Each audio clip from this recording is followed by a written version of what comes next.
el síndrome Francella. ¿Por qué el síndrome Francella? Guillermo Francella en un comienzo del gobierno de Milei dijo, bueno, era el cambio que se estaba esperando, se necesitaba un cambio. ¿Y qué pasó en las últimas horas? Bueno, salió a decir abiertamente que en la Argentina no hay trabajo en el cine, en el teatro, en la ficción, etcétera, etcétera. A la UIA parece haberle pasado algo parecido, porque venía aceptando muy sumisamente todas las descalificaciones, acusaciones que el gobierno viene haciendo sobre las políticas industriales. Finalmente llegó este comunicado. ¿Por qué?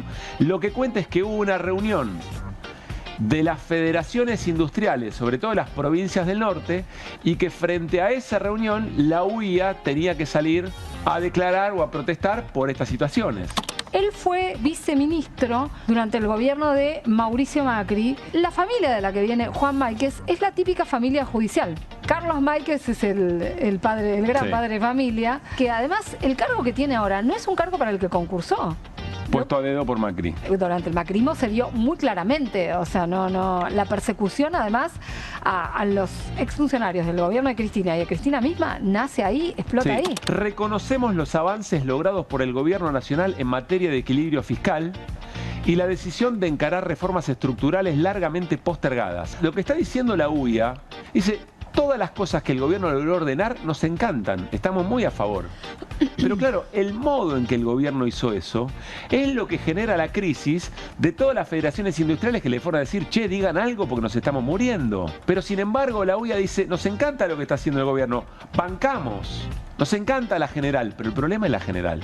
Máiquez, hijo Juan Bautista, y Máiquez padre, estuvieron a bordo del avión privado que llevó a un contingente de jueces y funcionarios a Lago Escondido, a la estancia de Joe Lewis. Había un juez que decía que yo le había mandado 3 mensajes y que él no me había contestado, porque ¿yo qué hago? Yo trabajo de periodista. Yo tenía el documento del vuelo. Estaban tratando de diseñar una estrategia para aparentar que el viaje se lo habían pagado ellos. Quiero confesarles que en QR haríamos un programa entero sobre todo lo que hay para analizar de lo que dice uno de los secretarios generales de la CGT, Jorge Sola, del gremio del seguro. Dice, no me pidan a mí que salga a tratar de hacer movilizar a la sociedad, que nosotros nos movilicemos cuando la sociedad no responde, mientras otros secretarios generales van a movilizar porque entienden qué es lo que hay que hacer.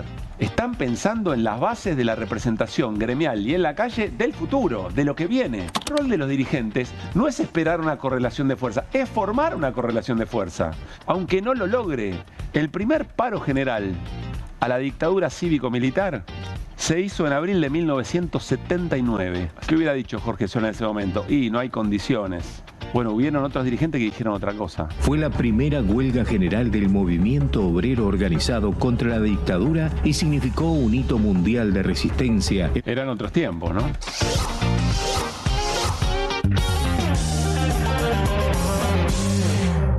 ¿Qué tal? ¿Cómo andan? ¿Qué dice? Muy buenas noches. Noche de jueves. Qué lindo encontrarnos acá en QR. Vamos a compartir historias hasta las 11 de la noche y arrancamos con la previa. Ya de movida para romper un poquito el hielo. ¿Qué dice Martín Granowski? ¿Cómo estamos? ¿Cómo le va a usted? ¿Bien? Guido Bambini, muy buenas noches. Buenas noches, Pablo Caruso. Carlos Heller se suma a la previa de los jueves. La mesa de previa de los jueves. ¿Todo bien? Bien. Bueno, me alegro. Bien Una manera de decir. bien por decir. No, muy bien, ganó Boca, jugando bárbaro, 3 goles. Para mí se destrabó. Ahí algo se destrabó. Sí. Hay que ver si confirman el próximo. Ya hablamos el otro día que tampoco había jugado mal y no se le daba, que no ligaba. Y sí. Bueno, y ahora tuvo lo que necesitaba y ligó un poquito. Y ahora es hermoso, disculpen, no, es la previa. Sí. Es hermoso cuando aparece un pibe de la nada. De 18 años. De 18 años que dice, permítanme. Cuando las papas queman. Hermoso. ¿No? Los pibes. El que más presión debería sentir es el que más suelto, ¿no? Linda metáfora para el resto de las cosas, ¿no? Aparece un inesperado que no siente tanto la presión y hace lo que tiene que hacer. Joven, tal vez. Sí, no tan inesperado. ¿No te gusta tanta la analogía? No. 2003, ¿no? Porque por ejemplo. Tampoco, no, pero digo, el chico no es tan inesperado. No. Ya hace rato que está amagando, incluso ya había un reclamo porque no lo ponían, ¿no? Claro. Sí. No es que, ¿de dónde salió este? Claro. Pero el tipo cuando le dan permiso, le dieron la oportunidad, agarra el bastón de mariscal. Sí. Muy bien. Y ya cerramos. El pase de Paredes al tercer gol de Boca. Es una obra de arte. Es una cosa de jugador de selección. Sí, señor. como otro que conozco. Se parece a los viejos pases de Sí, Riquelme. A los viejos bueno, pases yo te de lo Riquelme. dije el otro día, ¿no? Sí. Se parece a los viejos pases de Riquelme, ¿no? Sí. Cuando Riquelme, en la época de Riquelme que jugaba parado, Sí. pero nada, no lo voy a explicar a ustedes. Escribiría Fontana Rosa- Lo que era Riquelme jugando parado. Fontana Digo, Rosa en El yo viejo y podía el ser árbol goleador, diría, yo soy de Racing, pero bueno. es arte, Sí. ¿no? Hay Claro. algo de Sí. artístico. Sí. Bueno, vamos a arrancar formalmente. Muchas cosas para la previa, bastante picadito. Quiero adelantarles algo de lo que vamos a hablar, porque no sé cuánto va a aparecer en la previa, seguramente se va a colar. Pero que quiero avisarles que dentro de un rato, cuando hagamos la apertura formal, vamos a hablar de Lago Escondido, servicio completo. De algo que hoy se terminó de conformar con la jura de Maíquez, pero que es mucho más que un nombre propio. Da la sensación que hay un parteaguas, hay algo que comienza una etapa, todavía me parece no estamos dimensionando lo que significa efectivamente eso. Pero vamos a arrancar con el ministro de Economía, Luis Caputo, que en una charla, en una de sus exposiciones, dijo algo otra vez respecto de esas personas que no terminan de entender que los dólares que están afuera hay que traerlos para adentro, al sistema y a la Argentina. Escuchen. Ahorros en Argentina están en dólares. Y nosotros necesitamos que esos dólares vengan, o sea, se formalicen, vengan al sistema financiero para que pase esto que nosotros dijimos, para que empiece a haber crédito al sector privado. Una economía sin crédito no puede crecer. No es una casualidad que Argentina no crezca desde el 2011 y nosotros cuando llegamos a este gobierno, el crédito al sector privado representaba solo 3 puntos de producto. En este gráfico están viéndolo. En cualquier país, digamos, mediano, eso está por arriba del 30%, en un país más desarrollado arriba del 60%, en países desarrollados está arriba del 100%. Entonces, Argentina no es que no tenga, los argentinos no es que no tengan los ahorros, tienen casi 3 veces debajo del colchón lo que es la cantidad de los depósitos en pesos que hay medidos en dólares en todo el sistema financiero. 70.000 millones de dólares que hay de depósitos en pesos medidos en dólares. Hay 170.000 debajo de los colchones. Y esto, déjenme decirles, ¿por qué trato de hacer tanto énfasis? Bueno, mucho énfasis hace el ministro de Economía sobre los dólares que están afuera y que tienen que ingresar al sistema. El 99% del patrimonio de Luis Toto Caputo lo tiene afuera. Multiplicó, según la última declaración jurada, multiplicó su patrimonio en dólares por 3, en pesos por 5, pero el 99% lo tiene afuera. Dato menor, seguramente, para la charla que va a Tiene declarados 10 millones de dólares afuera. A mí me parece bastante... Declarados nomás. Declarados, Ah, dije. está bien. No, Para el yo Messi y la aclaré finanza eso. me parece bastante poco. Sí, obvio, por eso dije Pero puede declarados. ser. No, declarados dije yo. Carlos. ¿Qué querés que te diga? No, pero hay muchas Pero cosas. tengo una pregunta. Cuando él dice, digo, en el caso de Caputo, cuando es afuera no declarado, dice Caputo? No, es afuera Pues declarado. afuera literalmente. Es ¿Cómo afuera es el declarado. tema? No, es ¿Por qué fuera es? del sistema, digamos, Claro. es lo que está, puede Sí. estar declarado y no declarado, Bien. debe haber en caja de seguridad, es decir, yo puedo sea que está incluido lo comprar de él afuera. legalmente dólares Sí. y no tenerlo en el sistema, O fuera sea del que está sistema. incluido lo del mismo, en ese caso. Porque Y lo tiene probablemente. afuera. Una cuenta Pero él lo exterior tiene lo tiene. declarado, pero afuera. Pero afuera. exterior. Igual él reclama lo no declarado. Dice, todo Sí, el ahorro de la Está gente, bien, ¿no? Sí. Pero empezá vos por traerlo acá para que Martín. genere crédito, que es lo que quiere. No sé, Detalles. digo yo. A ver, yo no me voy a meter en ese, yo creo que hay varias cosas, a ver, Sí. primero, una cosa que dice Caputo es cierta. El nivel del crédito del sistema financiero argentino en relación a la actividad económica, el Producto Bruto, bajísimo. Es bajo. Ahora, vos fijate la paradoja que pasamos de un nivel bajo a que la gente está muy endeudada. Porque si lo tomamos en nivel de persona, te diría, el problema de la gente no es que no tiene crédito, sino que tiene pocos ingresos.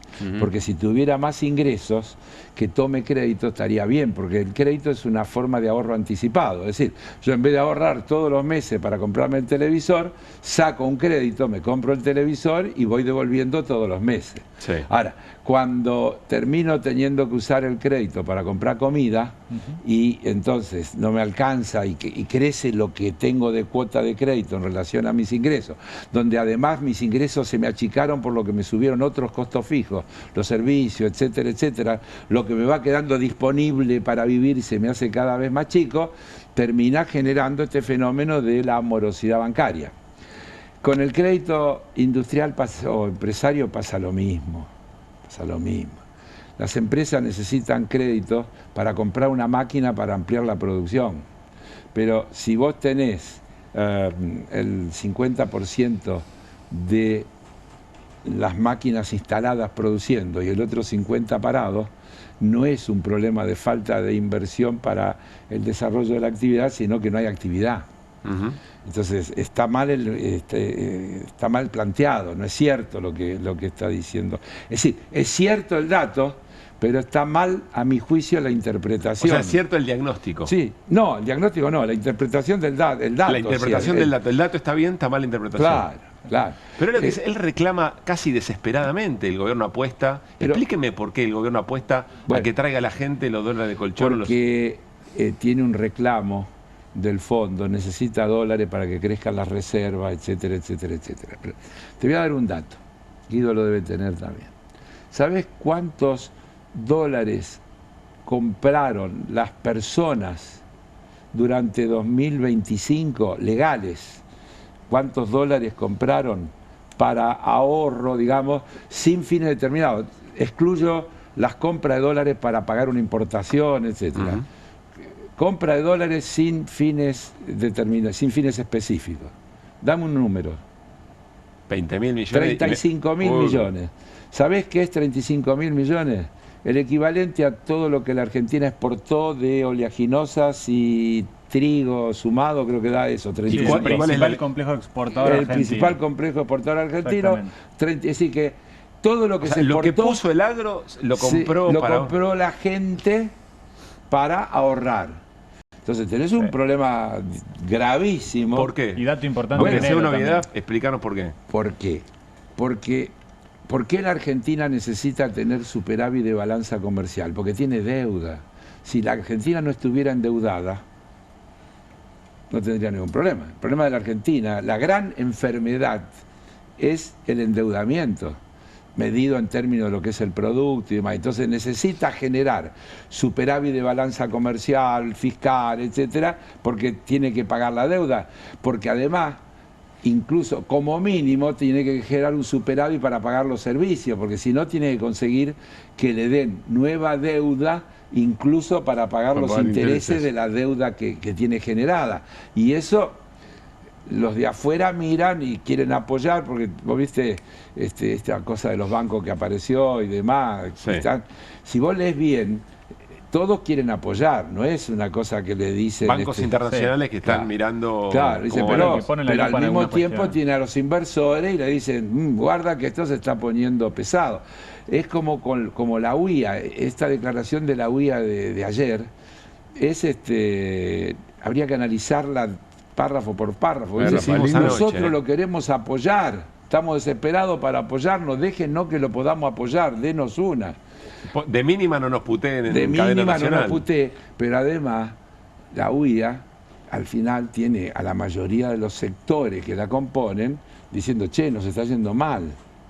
Porque, insisto, cuando vos tenés la mitad de las máquinas paradas, no es porque las están cuidando, es porque no tienen para quién producir y dejan de producir. Claro, no hay demanda. Entonces no hay demanda. Ahora nos vamos a meter en eso puntualmente y con algunas voces ¿se entendió? De federaciones industriales que trinan. Perdón, estaba leyendo estos días.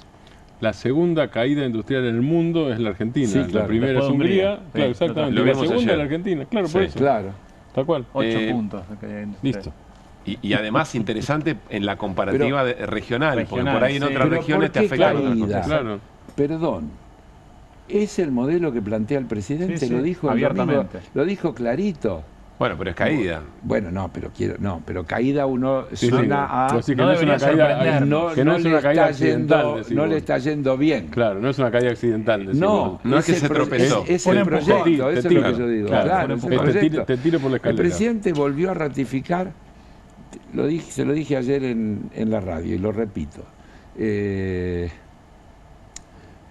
hace rato que nos lo viene diciendo. En realidad, si hay algo que hay que reconocerle a Milei, es que nos dice todo el tiempo de qué se trata y lo que va a hacer. Soy un topo infiltrado en el Estado para destruirlo de adentro. El proyecto de país es un proyecto de 3 sectores: minería, energía y agro. Y el domingo lo dijo explícitamente: van a cerrar empresas, alguna gente se va a quedar sin trabajo, pero los beneficios que va a tener el resto van a ser mucho más grandes. Así que siempre no es un daño, hay ganadores y perdedores. Claro, no es un daño inesperado, es un modelo en proceso de instalación. Vuelvo, insisto que ahora tenemos cosas para compartir sobre esto. Vuelvo un cachito a la demanda de sacar la plata de los colchones. Sorprendió bastante esta publicidad del Banco Nación. Miren. Estoy cansado de estos dolores. Digo, dólares en la espalda. Uf, estoy en la misma y con una pesadez parezco un king size. Sí, encima vas a los bancos y te descansan. Chicos, disculpen, ¿intentaron en el Sí, te piden mis papeles, te dan vueltas como un colchón. Chicos, tranquilos, tienen que llevarlos al Banco Nación. ¿Al Banco Nación? Sí, mira, ahí tenés uno. No te dan vueltas. Vas, llevas tus dólares y... Bueno, y así, ¿a mí saben a qué me suena? Estoy pensando, publicidad que defiende un modelo o que incentiva determinada política. A mí me suena lo de las sillas que se rompían, etcétera, etcétera. Sí, no, hay otra cosa, que a ver, eso te la puedo decir por... Salvando la distancia por especialidad. Los bancos... La del Credicop me gusta más, Carlos. No, las asociaciones de bancos le están reclamando al Banco Central una mesa de trabajo para resolver todos los problemas regulatorios que hay para aceptar dólares del colchón sin que expliquen de dónde lo sacaron, porque resulta que después vos lo recibís en el banco, claro, viene la inspección del Banco Central y te hacen un sumario. O el GAFI, ¿no? Claro, o internacional. Claro. Por eso dice la publicidad, no, pero otro banco te pide, claro. Y ya lo dijo el ministro de Economía, el Nación te lo va a recibir sin preguntarte nada. Y eso es lo que esa publicidad viene a instalar. Es decir, mira, los otros bancos no te dan bolilla porque te dicen que tenés que explicar de dónde lo sacaste, andá al Nación, que ahí te lo reciben y no te preguntan nada. Claro. Y esto puede estar también muy vinculado con la idea de la flexibilización de los créditos en dólares que quiere llevar adelante el equipo económico, de darle créditos, una medida macroprudencial que se puso en la salida de la convertibilidad después de la crisis del 2001. Que los bancos no pueden prestarle dólares a quienes no tienen ingresos en dólares. Exactamente, claro. Quienes no tienen ingresos en dólares. Bueno, ahí sí yo vería con alguna preocupación que se flexibilice esta norma en búsqueda de dar mayor flexibilidad en definitiva al mercado de dólares. Y pasa hay otra cosa que es lateral a la economía. Es que todo eso va a funcionar bárbaro mientras no haya una devaluación. Claro. Cuando haya una devaluación, todas esas empresas se van a encontrar con crédito en dólares que se le van a convertir en impagables. Claro. Si sigue la cosa contenida y el tipo de cambio fluctuando dentro de las bandas, y ese crédito en dólares es más conveniente que un crédito en pesos, porque es más barato. Última pregunta sobre esto. Perdón, una cosa que es lateral a la economía, pero no a la política. Yo no estoy para nada en contra de la pauta oficial, alguna gente está en contra, yo nunca estuve en contra. Estoy en contra de la justicia en la pauta oficial y se puede discutir horas. Esto que vimos de Banco Nación, como lo de YPF, es la concentración de la pauta en 2 lugares. No, eso es la manera de eludir el tema de la pauta que tenía que ser distribuida equitativamente en todos los medios, más allá de las simpatías. Exactamente. Este hecho el manejo arbitrario de la pauta permite toda la arbitrariedad. Se triplicó interanualmente la publicidad. Los gastos en publicidad del Banco Nación se triplicaron en términos interanuales. No fue tanto más allá de que la cifra es exorbitante, la repasaron con Hernán, cuando uno mira en términos interanuales el crecimiento no es tanto de la pauta de YPF, el gasto en publicidad y propaganda de YPF, sí del Banco Nación. Pues evidentemente fue el canal en donde tal vez creció la base de arranque de Nación sea menor, porque YPF siempre hizo más publicidad que el Banco Nación. En términos nominales es absolutamente mayor la de YPF, pero en términos de crecimiento es mayor la del Banco Nación. Después hay toda una discusión interesante sobre si tenés que, desde el Estado salís a apoyar a las voces que representan, o a la pluralidad de voces, o concentrarse en lo que tiene más. Por eso digo, la ley de medios establecía determinados criterios de distribución de la pauta que se supone que tendían a la pluralidad de voces. el manejo de la pauta a través de una empresa que no tienen que cumplir con eso permite la discrecionalidad que se quiera tener. Mencionó Carlos a Martín Rapalini, el titular de la Unión Industrial Argentina, que en estas horas salió bastante en distintos medios a explicar, a bajar a tierra el comunicado de la Unión Industrial Argentina, que ayer lo repasamos muy en detalle. Básicamente dice, no nos falten el respeto, la industria es la nación, básicamente aquella frase de Carlos Pellegrini, sin industria no hay nación, pero de todas maneras estamos muy de acuerdo con el gobierno. Y esto se reprodujo en una entrevista con Eduardo Feynman. Presten atención. Celebramos mucho la macro están de acuerdo.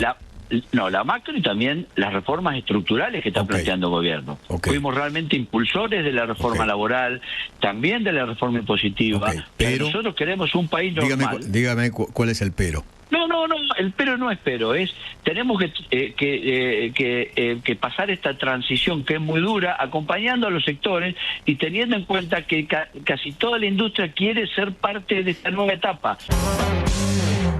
Rapalini, entre otras cosas, preside una empresa que le aprobaron un RIGI esta semana de no sé cuántos millones de dólares para una explotación minera en Mendoza. Mendoza, Minería San Jorge. Proyecto San Jorge, perdón. Exactamente, digo, sí. Pero también se había quejado, ayer lo contamos, por la caducidad de medidas antidumping respecto al porcelanato. Es decir, sí, claro. Ahí representa... Y bueno. Una diversificación. Y su diversificación le pasa, a Roca le pasa lo mismo, ¿no es cierto? Una cosa si hablamos de los caños y otra cosa. Y a Madanes Quintanilla, si me apuras también. También, claro. Pero no hay pero.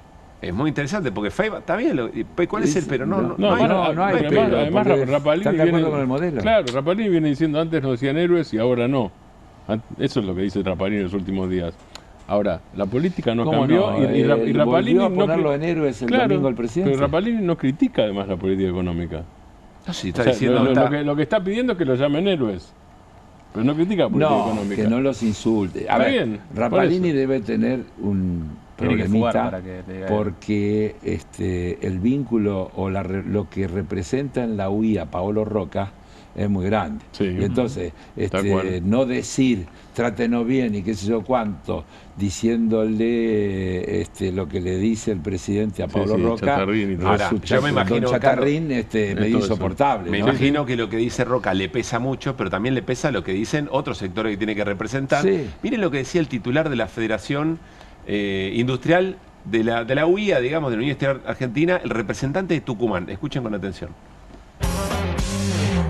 Acá una empresa que cierra y deja 16 empleados y que no tienen dónde reinsertarse porque no hay, digamos, no es lo mismo que los 920 de Buenos Aires de FATE, es mucho más grave los 16 de Tucumán que los 920. ¿Por qué es más grave? Porque esos 16 no tienen dónde ir, ni uno. Entonces Tucumán ha perdido más de 4.000 puestos de trabajo. Tucumán en estos momentos, digamos... ¿Está hablando de los últimos 2 años? Estoy hablando de lo que está pasando hasta hoy, en estos momentos. En estos momentos han cerrado 7 textiles, hay empresas de sal que están cerrando, hay el tema plástico que están cerrando, la metal mecánica mantiene deudas importantes, alguna minera, porque el tema minero en lo que es litio está parado, ahora se mueve un poco por el aumento. Referencia de Unión Industrial de la provincia de Tucumán, pero no es solamente Tucumán, los que se reunieron con Rapalini y le dijeron, che, acá la cosa está bastante pesada. Miren lo que dice Walter Andriosi, que es de la Federación Industrial de Santa Fe. ¿En cantidad de empresas cerradas en estos 2 años tienen el número? Sí, nosotros hicimos un corte ahí, para ser muy específicos, tenemos 300 industrias menos en la provincia de Santa Fe que representan 8.000 empleos industriales. En estos 2 años. Estamos hablando del sector industrial solamente, ¿no? Solamente. ¿Y qué sectores afectó fundamentalmente ahí en Santa Fe? Te diría que Santa Fe, además de ser pyme, es muy heterogéneo. Y hoy, quien más, quien menos, todo tiene una afectación. Los sectores sensibles siempre son los primeros, calzado, madera, esos son los primeros, y después digamos, hoy tenés las grandes empresas que también todas están, digamos, no en un proceso de cierre, sí, pero en un proceso de disminución de sus plantillas laborales. Bueno. Hace muchos años nosotros denunciábamos que exportábamos cuero e importábamos zapatos. Y estamos frente a la misma disyuntiva, a la misma situación. Si somos exportadores de materia prima, de primario, porque no está mal que tengamos proyectos de desarrollo de la minería. Lo que está mal es que esos proyectos sean de exportar el mineral en bruto sin industrializarlo.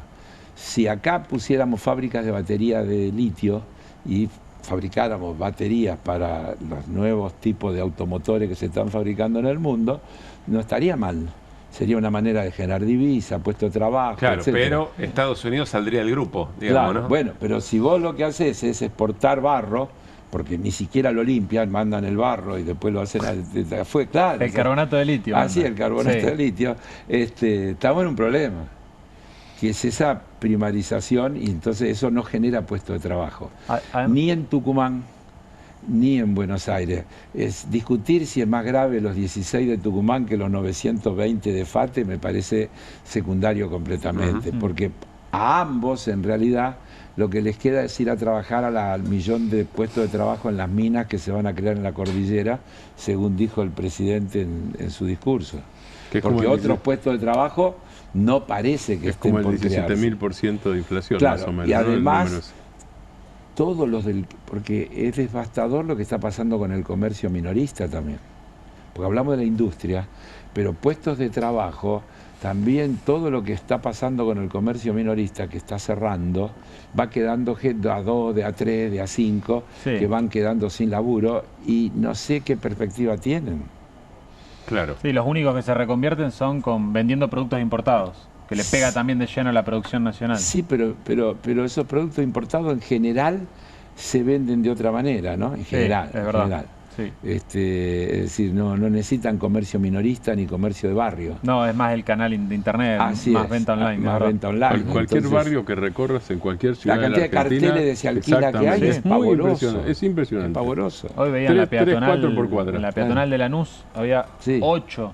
Claro. 8 locales. No, 8 locales abiertos en toda la peatonal. Al revés. No, eran. Claro, ya contán los abiertos. Ya contán los abiertos. Es muy impresionante. Tenés que saber contar para menos. Claro, es verdad. Necesitan menor escala. Claro, ¿no? claro.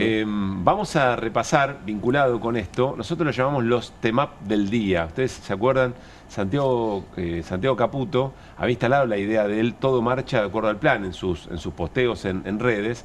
Bueno, un poco lo que dice Carlos, tan nítido y tan abierto es el modelo que se plantea, que todo esto no es un error, no es que alguien tropezó o una mala gestión de una empresa. No, es el plan. Por eso son los todo marcha, de acuerdo al plan de la jornada de estas horas. Vamos a compartir, creo que son 3 o 4. Cierra la juguetería Giro Didáctico en Comodoro y liquida todo el stock. Es interesante porque esta es la original. Después se dedicaron a las franquicias o habilitaron las franquicias, pero la tradicional es la Comodoro Rivadavia, que cerró. Industria del juguete muy impactada por la importación. Son varias cosas, brutal, ¿no? Es el consumo, es la importación y otra cosa que agrega el dueño porque leí la historia. Él dice, en Comodoro Rivadavia habían nacido hace 10 años 10.000 y pico de pibes en un año determinado y ahora son 5.500. O sea, encima hay menos. La caída de la natalidad también. Claro, caída de natalidad. Sí. ¿Qué más? Con personal suspendido por 3 meses, Danubio y Canon reflejan la crisis textil. La medida afecta a toda la planta, refleja la incertidumbre laboral en Tierra del Fuego, mientras gremios advierten sobre la fragilidad del sector. ¿Qué más? Cadena Frávega, Cetrogar y Megatone ahogadas por niveles inéditos de morosidad de hasta el 70%. Es lo que dijimos antes. Esto es deuda que tiene con clientes que deben tener tarjetas propias o algo por el estilo, ¿no? Claro, financiación propia, sí. Morosidad del 70%, no sé cómo se resiste. Es lo mismo que dijo el dueño de la Anónima la semana pasada. También habló de la altísima morosidad, porque tienen sistema propio de financiación y que tenía, no sé, números espantosos. Brown Menéndez. Hacia lo que explicábamos, el problema no es la financiación, es la falta de ingresos. La falta de dinamismo de los salarios. Claro, el problema está en la dinámica del crédito, sin la falta... Que sigue perdiendo poder adquisitivo. Así es. Claro. ¿Y tenemos una más? Creo que había una más, ¿no? Sí. Cerró la histórica fábrica de retenes SCAR tras más de 50 años de producción en Córdoba, metalmecánica. Barrio Pueyrredón, ciudad de Córdoba, deja una imponente estructura vacía. Son esas estructuras que después se convierten en lugares abandonados. Profunda incertidumbre en la zona. Acá me quedo con las fábricas que tienen tantas décadas que se convierten de alguna manera también en parte de una identidad.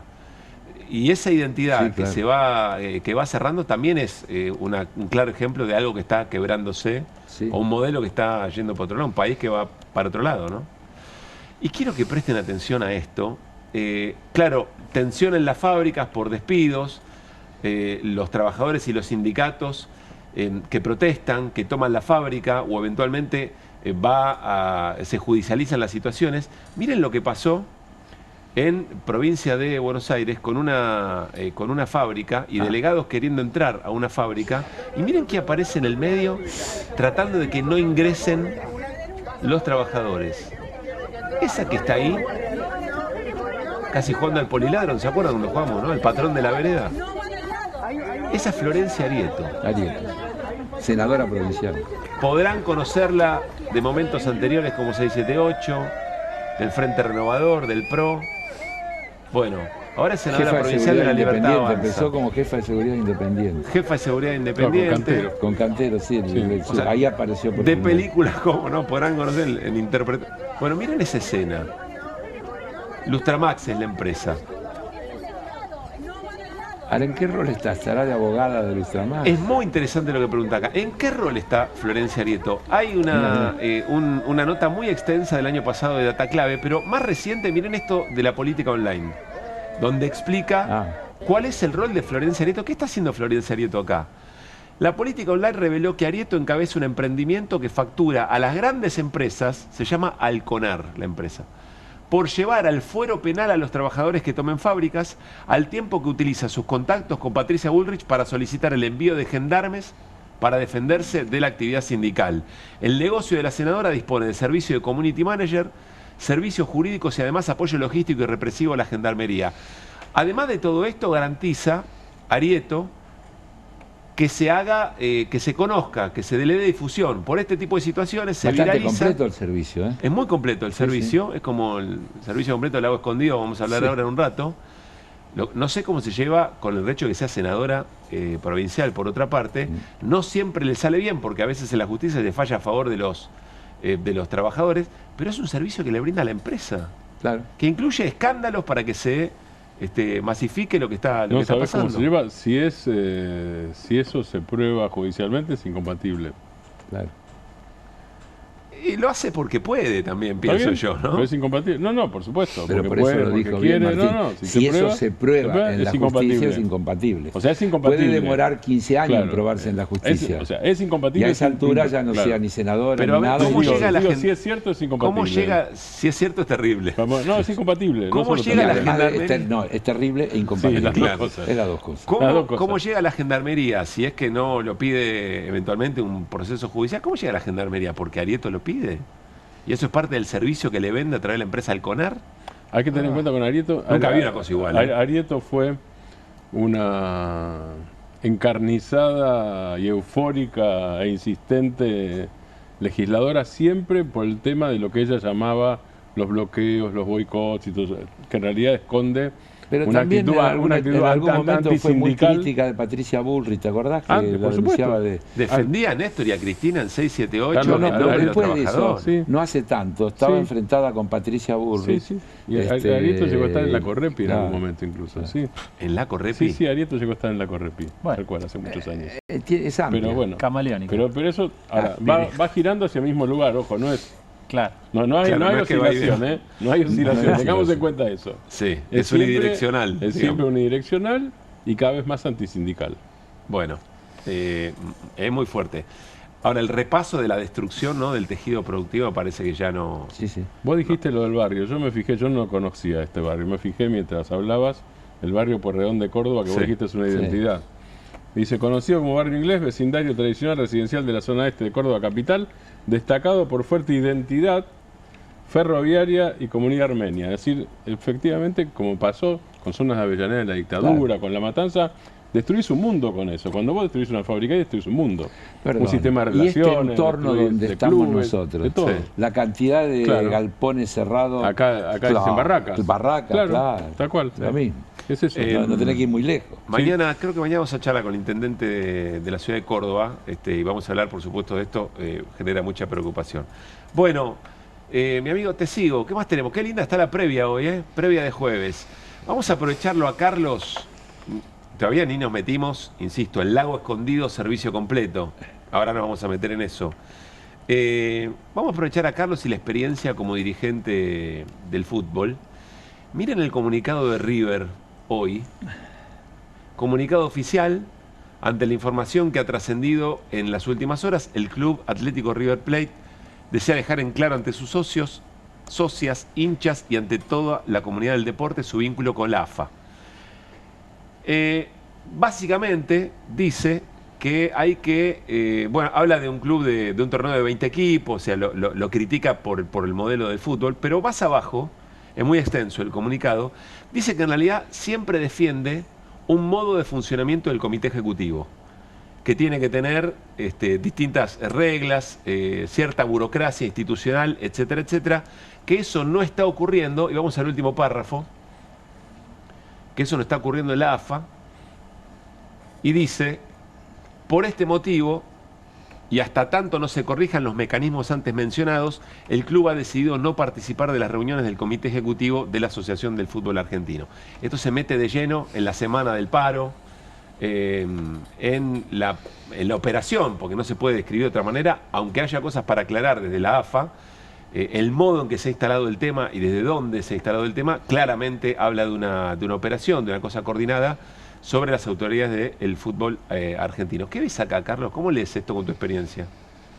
Olvídate que es River. No, es difícil. No, olvídate que es River. Pensá que es otro club. Puede ser es un club importante de fútbol argentino, pero... Yo iba a hacer una chicana primero, por eso aclaro, chicana.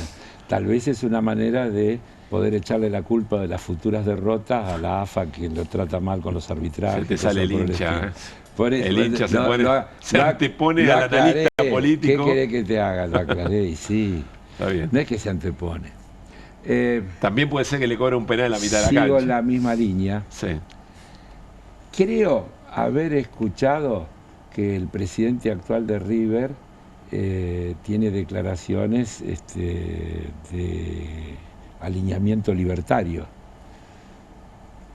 Por lo tanto, es muy probable, porque vos fíjate que en ese comunicado también manifiesta, se diferencia, porque dice, nosotros defendemos las asociaciones civiles, no estamos... Sí, defiende no lo leímos, pero es importante. No, sí. No es un dato menor, porque, por ejemplo, se diferencia de Verón, que plantea directamente el tema de las sociedades anónimas deportivas. Ellos dicen, no, nosotros somos férreos defensores de lo que estamos en desacuerdo con el modelo de gestión.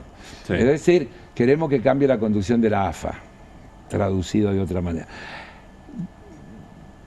No lo tengo, lo digo así, te lo digo a ustedes que son periodistas e investigan. A Di Carlo. Yo creo que el joven Di Carlo tiene alguna declaración no hace demasiado tiempo de apoyo público a la gestión del Yo no gobierno. Lo tengo registrado, pero vamos a buscarla, a ver si encontramos. Si River tiene una tradición, tiene digo tradiciones... esto porque hay una cosa notable, es decir, el enfrentamiento del gobierno con la AFA está en un punto que si no hubiera un mundial en junio, creo que ya estaría intervenida la AFA. Y, escuchame, mirá lo que están haciendo. Pero si lo dice cualquier dirigente de político... Yo digo, por ahí está tribuneando un poco, está queriendo...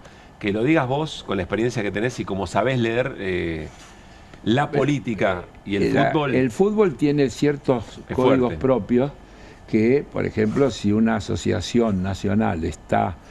si el Estado interviene en alguna asociación nacional, todos los equipos de esa nación quedan excluidos de todos los torneos internacionales. Sí. Es decir, que la selección no podría jugar el Mundial, no podría jugar la Copa América, no podría jugar nada. Entonces es complicado. Entonces creo que la ofensiva para hacer caer a la cúpula de la AFA tiende a manejarse por ese sendero estrecho de tratar de lograr el objetivo sin tener que dar el paso que se tendría un enorme costo político, como podría ser el de poner al fútbol argentino afuera de la competencia. ¿El nombramiento de Maíquez no lo ves como una tregua por sus vínculos con la AFA? No creo. No creo. Yo creo que lo de Maíquez tiene que ver con otra cosa. Es un dato menor en ese caso. Es un dato menor. Yo creo que ahí no hay tregua, creo que hay una cosa de que se viene jugada, el Mundial. No, digo, no hay tregua en términos del conflicto con la River AFA. Colabora con ese esmerilamiento. Claro, yo creo que sí. Lo de River, ¿qué dice? No nos digan que es por la Sociedad Anónima Deportiva, porque nosotros no estamos de acuerdo. Es decir, nosotros cuestionamos el modelo institucional, la manera en que se está gestionando. Es decir, el comité ejecutivo no está funcionando bien. ¿Cuánto pesa, perdón Martín, cuánto pesa que un club como River no sea más parte de la reunión? River hace mucho que no está en el comité ejecutivo, creo, bastante tiempo. No. Vos habéis dicho que Di Carlo había declaraciones libertarias cuando fue secretario, la busqué. Cuando fue secretario general de River, porque lo que es tener un periodista. Sí, periodista y buenas máquinas. Se ponía a buscar. Saber buscar. Sin inteligencia artificial. Saber buscar. Es una parte. Compara la gestión del club, la de él, la de Di Carlo y Brito en aquel momento, ¿no? Con la de Milei. Y dice, 20 años imprimiendo dinero desmedidamente, habla de Milei, no del club obviamente, nos han sometido a todos a vivir con un nivel de inflación, incertidumbre y locura. Esa es la postura cómoda que no queremos el club. Felicitaciones, Martín, por la busca rápida. Carlos, porque te sonaba de algún lado. Te sonaba y sí, a mí me sonaba, pero esto no me lo acordaba así. Bueno, era nomás. Vamos a cerrar la previa con la foto del día. Sí, pero déjame decir alguna cosa. Ayer, el diario de mayor tirada de la Argentina tenía... Clarín. Sí, claro. La página 2, 3, 4 y 5 dedicada a la AFA. No, está permanente. Perdón, pero la página 2, 3, 4 y 5... No, sí, el papel. Sí, papel. La Home, digo. Yo sigo siendo... Yo recibo el diario de papel todos los días. El título principal de la Home, no sé en este momento. Sí, y vos lo abrís todos los días. No, pero escuchame, estamos hablando de... Sí, totalmente. Tener el tema de Irán, tener todo. Sí, tener todo. 2, 3, 4 y 5. AFA, Tapia, yo quiero hacer la aclaración que hacemos siempre, por lo menos que yo en términos personales hago siempre. De las cosas que se conocen, a mí me parece que amerita una investigación sobre algunas... Hay cosas para explicar. En todo algunos manejos de AFA, creo que hay cosas para explicar. Tiene alguna cosa que explicar, por ejemplo. Creo que hay cosas para explicar, el manejo de los fondos, de los derechos de la selección. Me parece que hay cosas para explicar, porque... y de Mercado Libre, ¿no?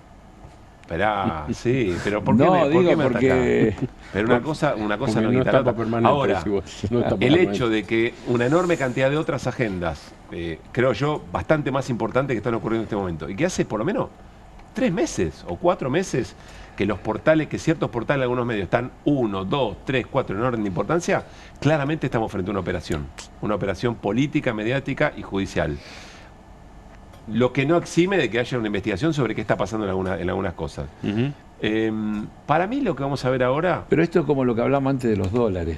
Tiene que haber un patrón universal de conducta y de tratamiento. Es decir, vos no podés estar promoviendo héroes los que evaden, héroes los que fugan, héroes los que no cumplen, y acá... vengo con la aplanadora del orden. Ahí es donde es inaceptable como criterio. Pero eso muestra la operación. Sí. Muestra la operación. Lo que no quiere decir que no haya cosas el doble patrón, la doble vara, que siempre está mal. La doble vara siempre está mal. Y confiesa, además. Y confiesa la intención. Claro. Para mí esta es la foto del día, o una de las fotos del día, si ustedes quieren. Es una foto fuerte, o imagen, está con una secuencia, pero hay una foto puntual. Es el presidente de los Estados Unidos, Donald Trump, en plena guerra contra Irán, acompañando a Israel, y Lionel Andrés Messi. En un momento, Trump se hace la pregunta, ¿este es mejor que Pelé o no es mejor que Pelé? Bueno, una foto que por supuesto Messi protagoniza por varias razones, porque Messi es parte de la liga estadounidense, es el capitán de la selección campeona del mundo y se está por jugar el Mundial. Mundial que hay que ver cómo se desarrolla y en qué marco, por supuesto, ¿no? Y porque además el presidente de ese club es Mascanosa hijo. Es más, del Inter de Miami. El Inter de Miami, exactamente. El padre era un anticastrista furibundo, denunciado por terrorista y por narcotraficante, y en algún momento uno de los financiadores de Menem. ¿Les gusta la palabra fina? Vamos a ponerlo así.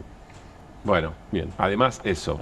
Mauricio Pochettino, técnico argentino, es el técnico de la selección de Estados Unidos. No importa. ¿Qué ves en esta foto? Y es que el tema... No, pará, esta no, ¿eh? Esta guardamela, no sea malo. Que es la que está viendo Carlos, porque si no se va a confundir. Esta, arranquemos por esta. Para mí el problema está en el pecado original. Porque acá falta decir una cosa para ponerlo bien en términos.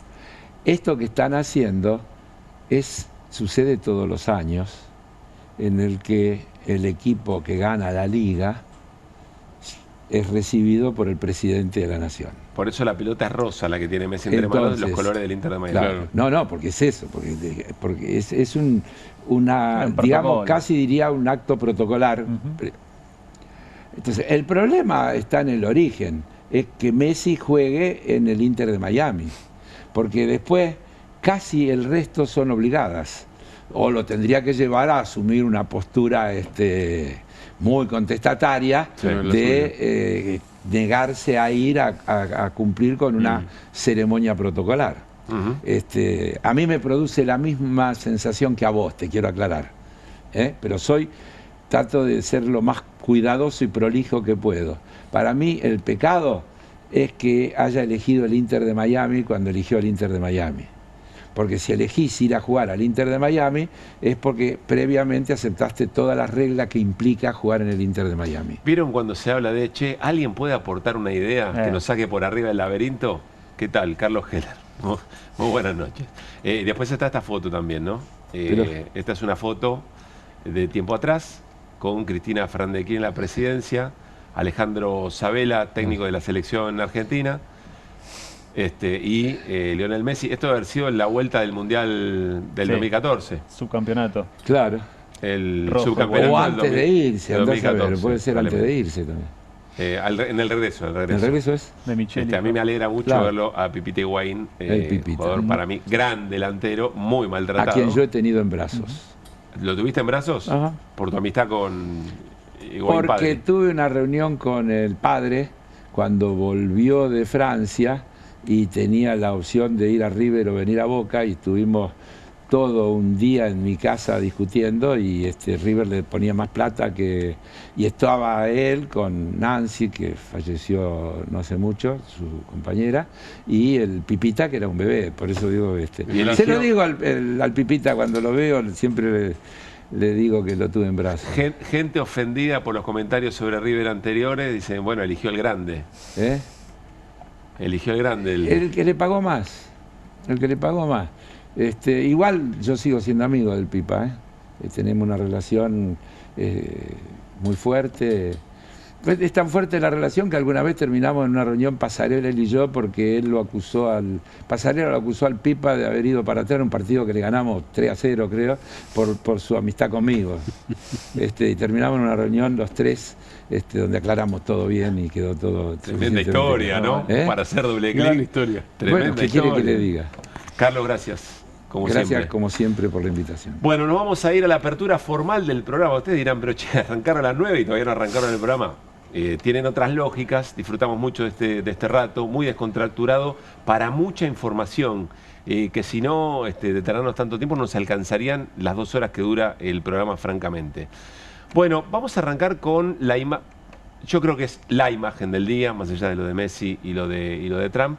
Y la imagen del día es el juramento de Juan Bautista Maíquez como ministro de Justicia de la Nación. Yo creo que acá hay 2 juramentos que son importantes, que también es el de Santiago Viola.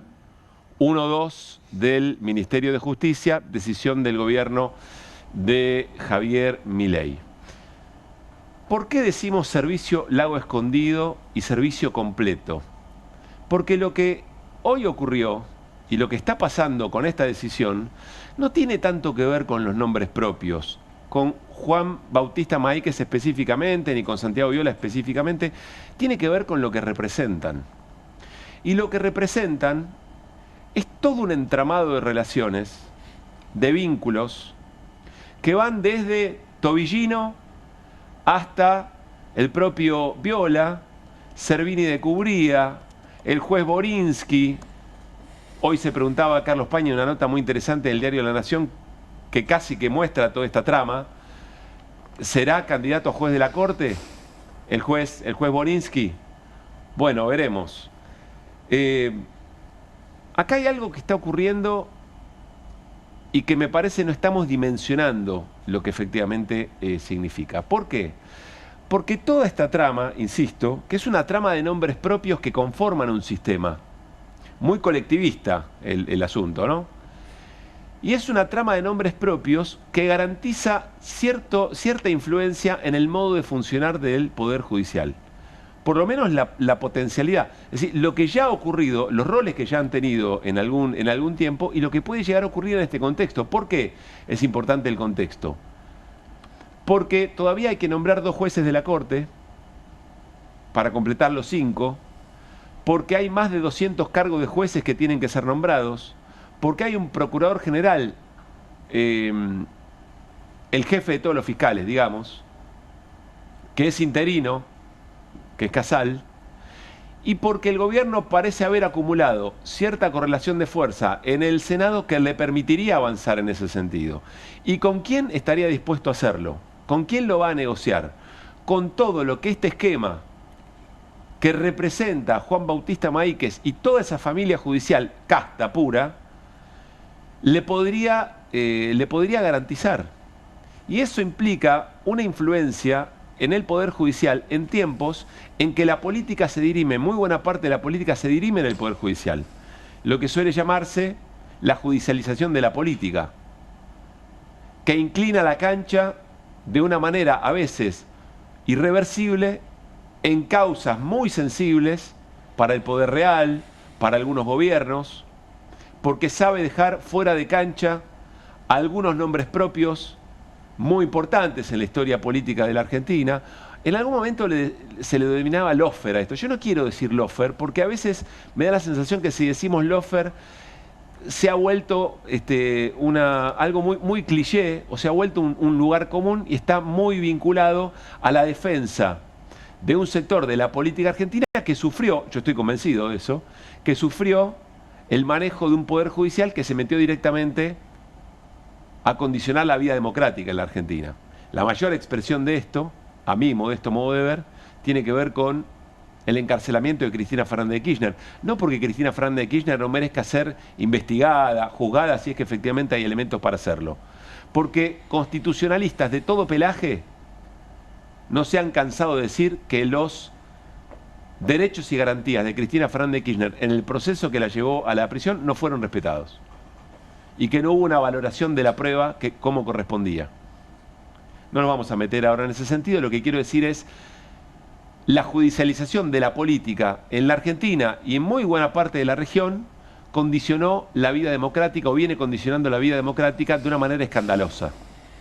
De una manera en que vale la pena preguntarse cuánto queda de democracia por estos parajes.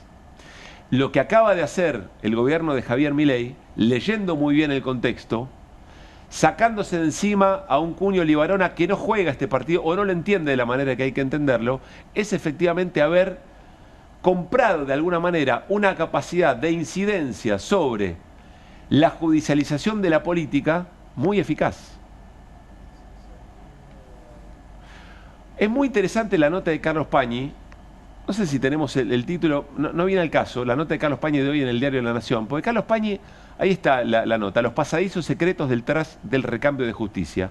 Carlos Pañi hace algo sumamente interesante, le vemos la hilacha, porque a Carlos Pañi siempre le interesa mucho todas las tramas que hay por detrás del Poder Judicial y su relación con el poder económico y con la política.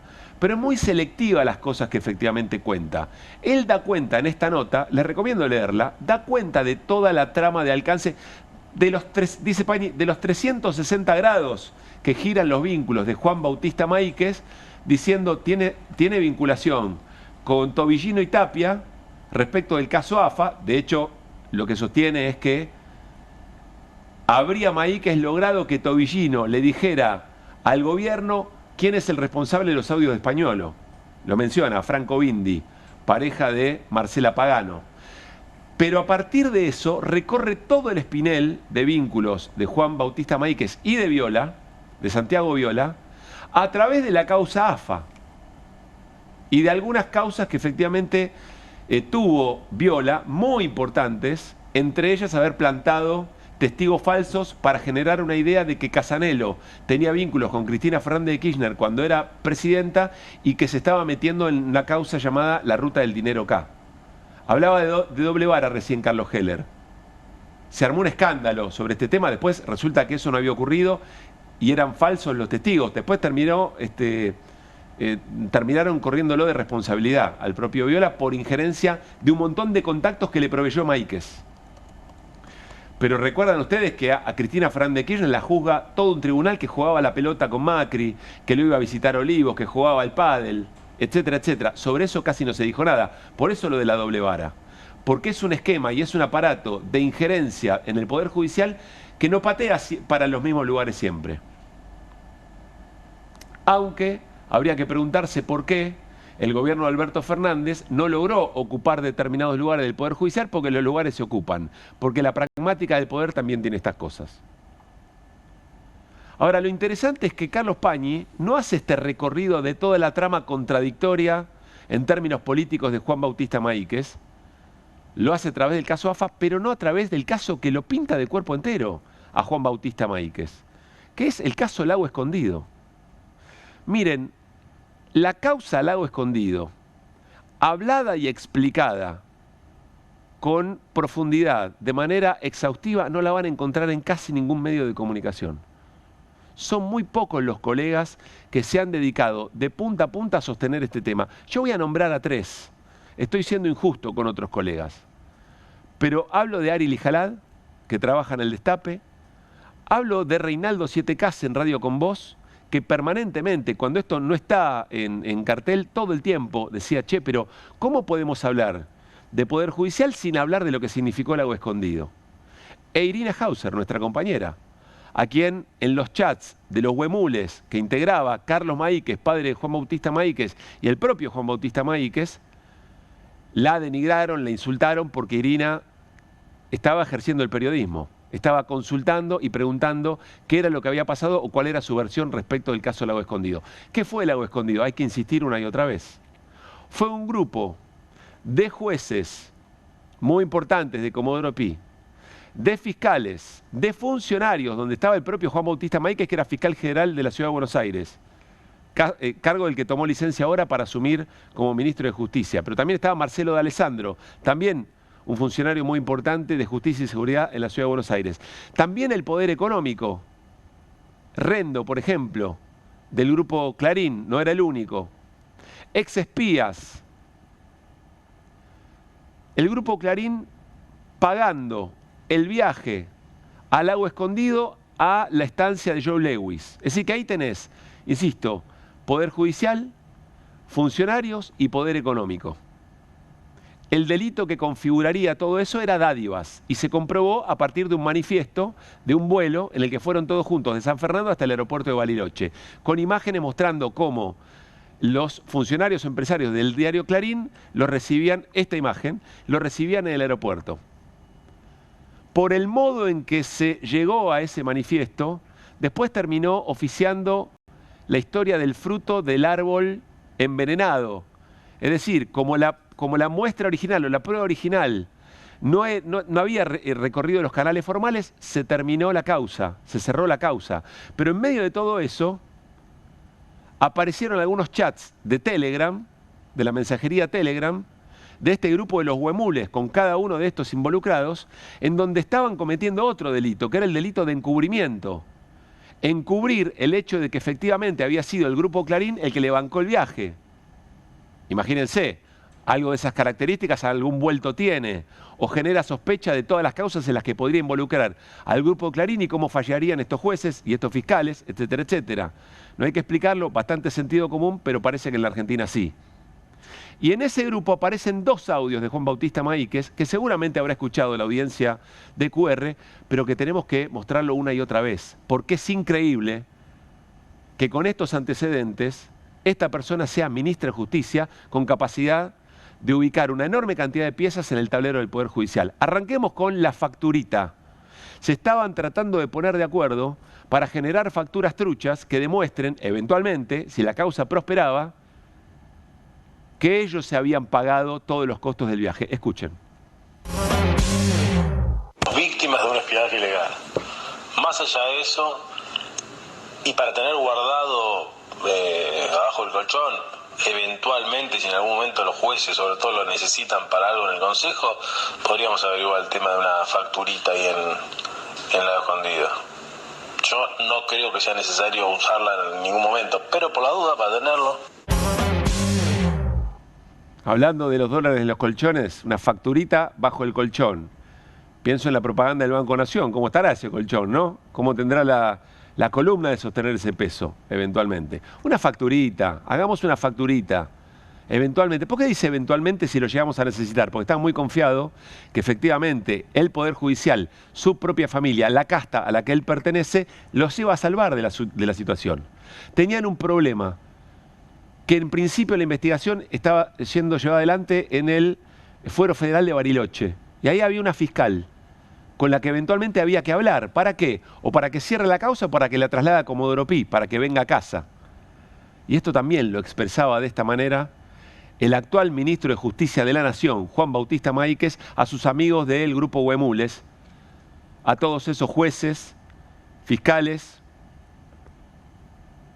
funcionarios, parte del poder económico y también un ex espía. Miren. Muchachos, les cuento, la fiscal federal de Bariloche, bien, buena predisposición, ofreció mandar la causa a Pi o, en su defecto, a pedir o que aportemos nosotros o ella pedir a la empresa las facturas del vuelo y eventualmente del hospedaje, con los que salieron los denunciados, digamos, sin Jorge y sin Pablo, y en base a eso cerrarla. Si todos están de acuerdo, avanzo en alguna de estas opciones. Es extraordinario, porque primero ya habían organizado lo de las facturas. Teniendo las facturas, hablan con la fiscal y la fiscal dijo, o lo paso a Comodoro Pi, yo ya hablé con ella, o lo pasa a Comodoro Pi y lo resolvemos nosotros, o nuestros amigos, o eventualmente nos pide la factura que estaban poniéndose de acuerdo, facturas truchas, las que estaban abajo del colchón, las facturitas. Nos pide la factura, nosotros la ponemos, se acabó. Acá no aparece el delito de dádivas. Claro, era dádivas más encubrimiento. Este es el ministro de Justicia de la Nación.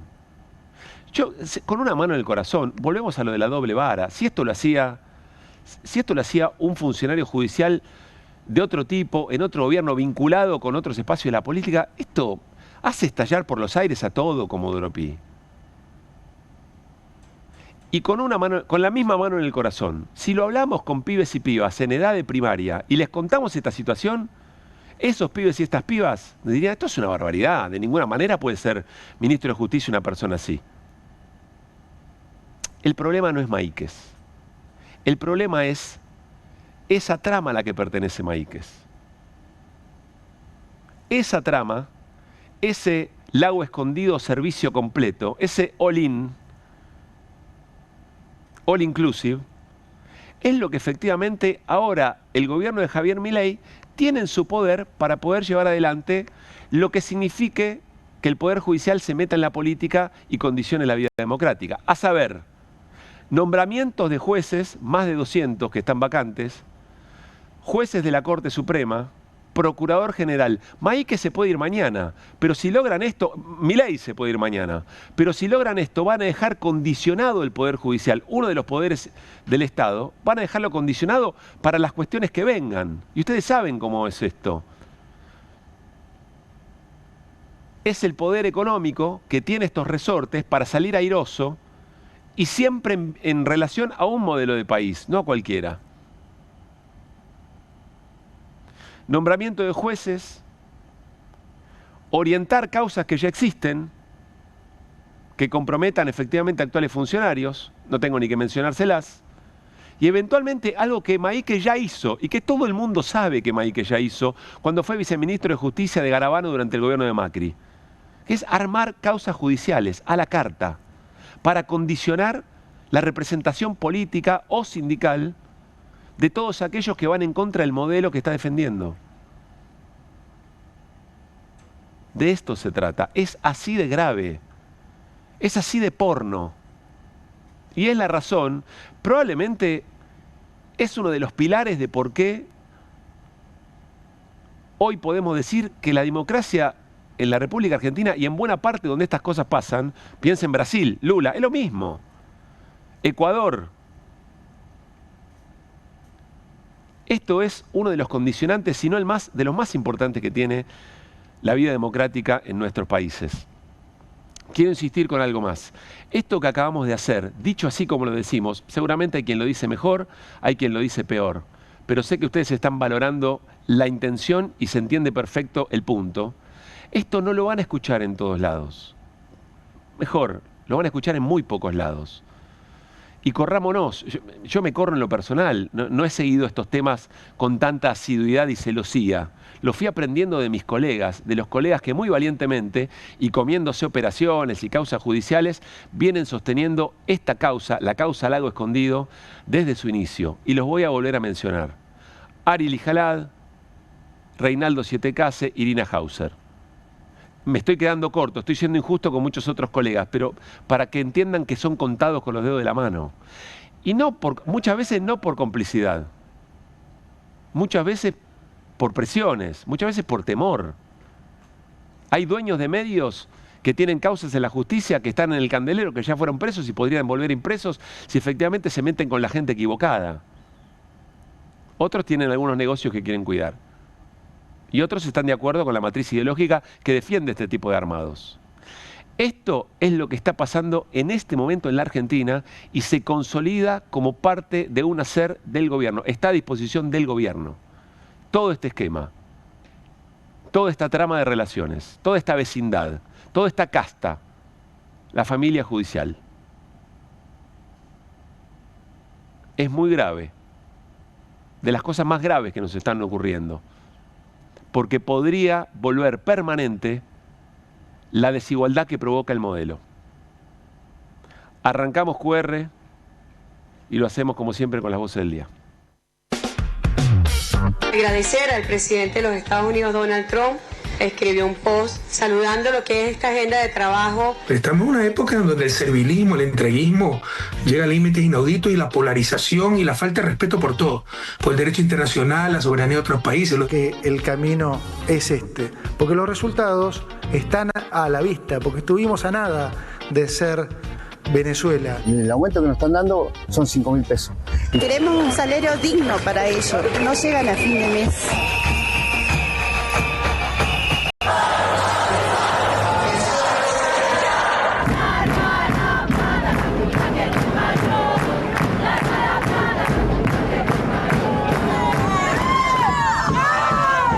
Qué horrible, tuvimos que resguardar a los chicos, acá hay niños con síndrome de Down. Pibes en silla de ruedas, ciegos. Que los que trabajamos podamos cobrar. Hay gente que no cobró, que no va a cobrar. Que se hagan cumplido las leyes, ¿no? Como tiene que ser, como manda. Viendo y haciendo cumplir, en cuanto de vos dependa, la Constitución de la Nación Argentina. Sí, juro. ¿Se llega a fin de mes? No llega nadie a fin de mes. Acuérdense del fondo de incentivo docente. La nación lo sacó. Pasa un deterioro del piso de ciudadanía. En la medida que la motosierra ya pasó por el sistema previsional, por la obra pública, ahora va sobre provincias y municipios. Son los que aseguran el piso de ciudadanía. Que están cerrando todos los negocios. No hay plata, no hay trabajo. El gobierno nos está fundiendo. El bar se llena, viene todo el tiempo gente. Uno lo ve de afuera y dice, esto es un éxito rotundo. apenas pagamos los sueldos y las cuentas. Nada nuevo, lo único nuevo por ahí es el peinado, por ahí son los insultos, pero las políticas son las más viejas. Son economías que no tienen ¿qué? Industria. No tienen industria. Paraguay, Uruguay y Chile. No tienen industria. Mirá vos, esos son los países que vos, porque era Perú, que tampoco tiene industria. Sí. Entonces vos decís, ¿reconversión qué? No, vaciamiento. Carne no como ya. Pero no porque sea vegano o vegetariano, porque no la puedo comprar. Antiguamente, si llegaba el día viernes y vos veías en cada rinconcito había humo los días viernes. Dejó de haber humo, ¿viste? Estoy muy de acuerdo en ampliar las fronteras y hacer un gran frente, una gran alternativa, y la ahí es el límite. El agua es de Mendoza, loco. Sin ningún lugar a dudas. No todo en la vida es privatizar, ¿no?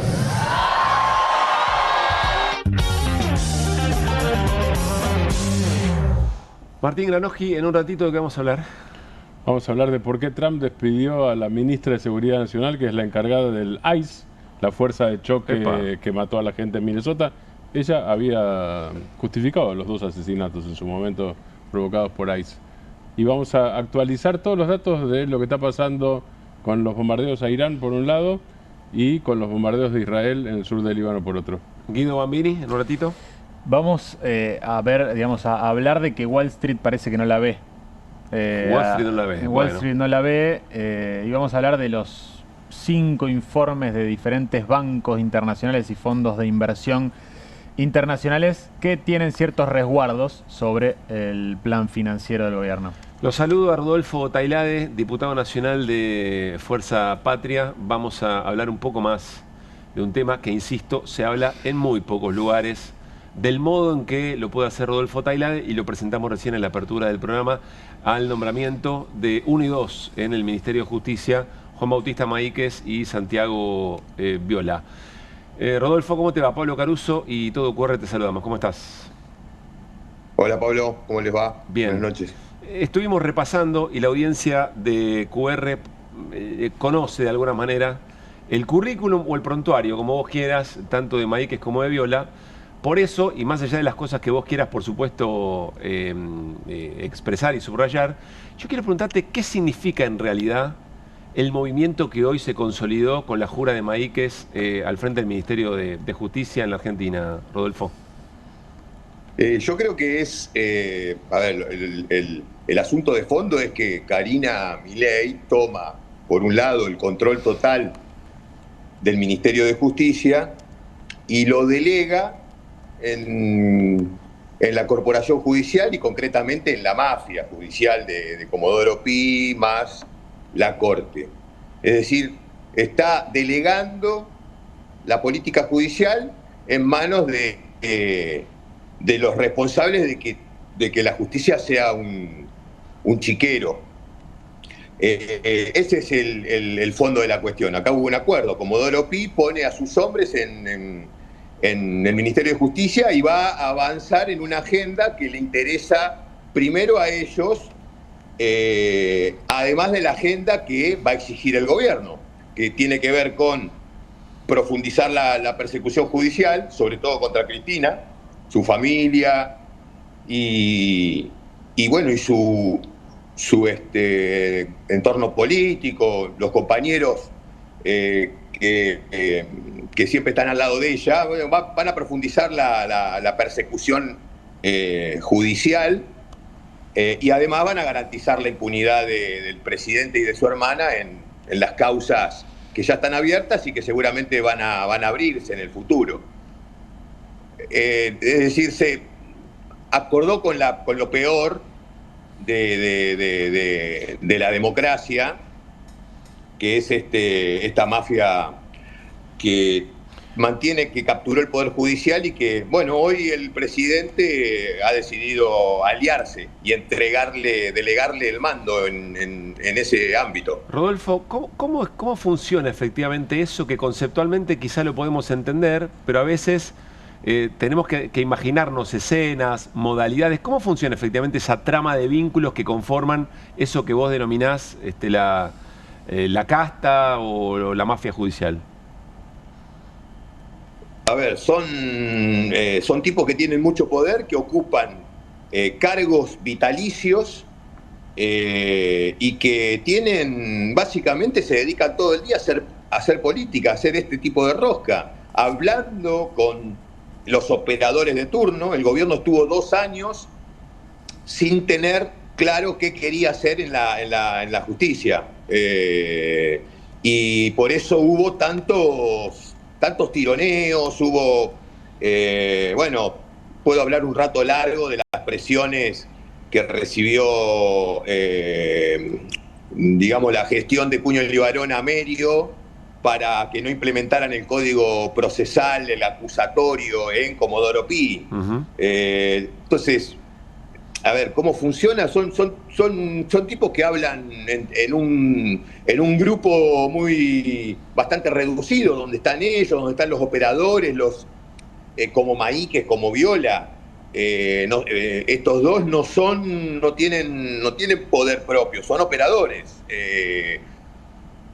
Han sabido construir, por supuesto, una amplia red de contactos que viene desde hace muchos años y que se ha consolidado claramente durante el macrismo y ya, digamos, manejan absolutamente todo. Decíamos, Rodolfo, quizá en el esquema que se vio, después finalmente las investigaciones fueron para otro lado, pero en el esquema que se vio en todo el asunto Lago Escondido, ahí se ve un modo de funcionamiento y una operatoria e incluso grupos de diferentes lugares representados en ese grupo llamado los huemules. ¿Algo así? ¿A eso te referís? Claro, exactamente. Eso fue un ejemplo claro de cómo se operativizan estas cuestiones, digamos, ¿no? Claro. Las decisiones se toman en otros ámbitos. Los jueces acá no participan de las decisiones.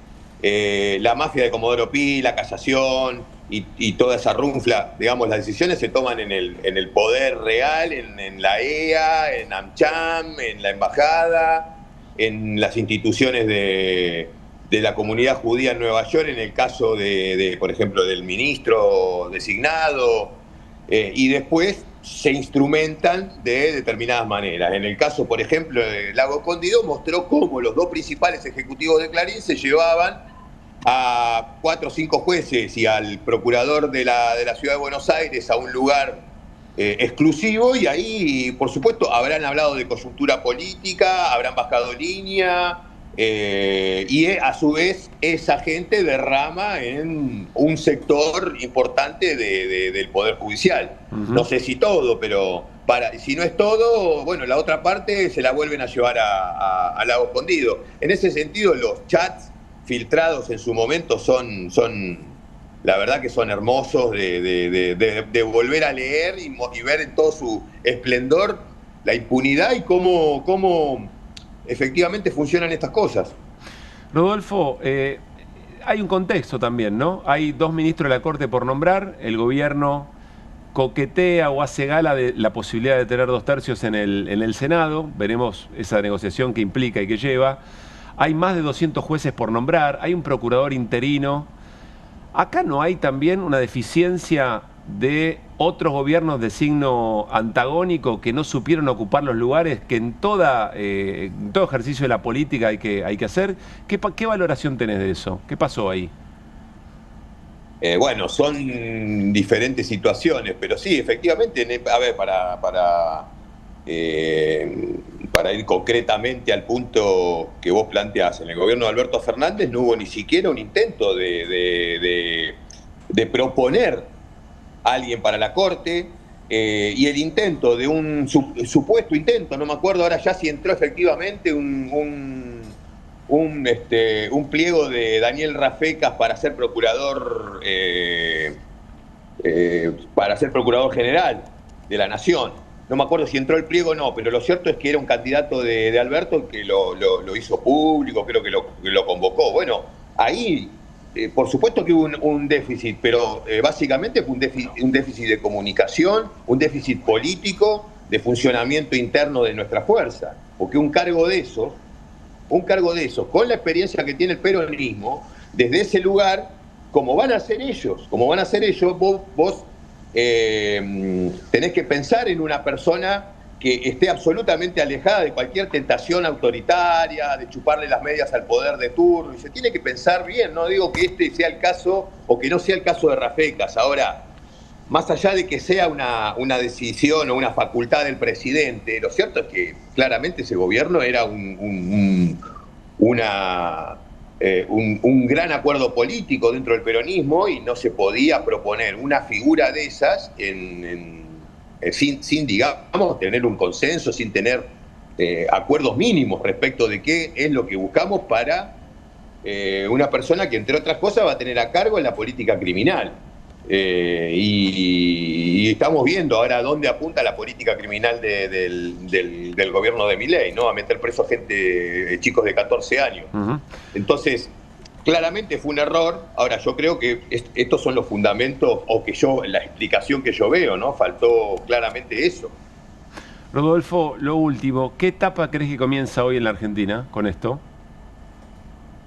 Mirá, yo creo que el cambio en la política judicial del gobierno es consecuencia de un análisis de lo que van a ser los próximos 2 años en materia económica y social. Es decir, vienen años de recesión y de represión. Y el gobierno no puede tener distracciones en el Poder Judicial respecto de las dos cuestiones, ¿no? Toda la lucha de trabajadores, del pueblo organizado a través de activismo judicial que se va a dar seguramente por cualquier decisión, ya está plagado, ¿no? Pero lo que se viene es mucho peor, con lo cual eso se va a profundizar, además de sin fin de cuestiones vinculadas a los programas económicos y la intervención de jueces.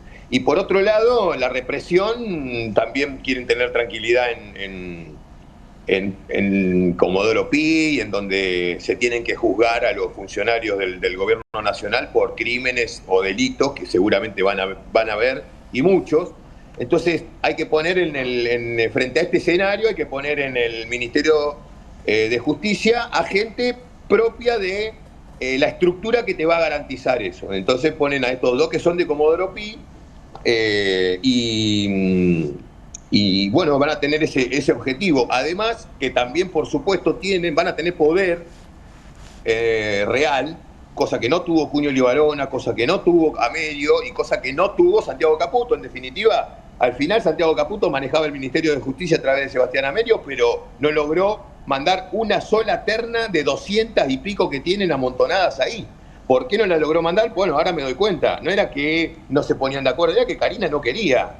Karina va a querer mandar los que ella quiere, no los que quería mandar Santiago Caputo, los que se trataban de definir en otro lugar. Cuestión que ahora sí va a ser así, con lo cual seguramente van a empezar a salir ese tipo de ternas que están tan atrasadas al Senado.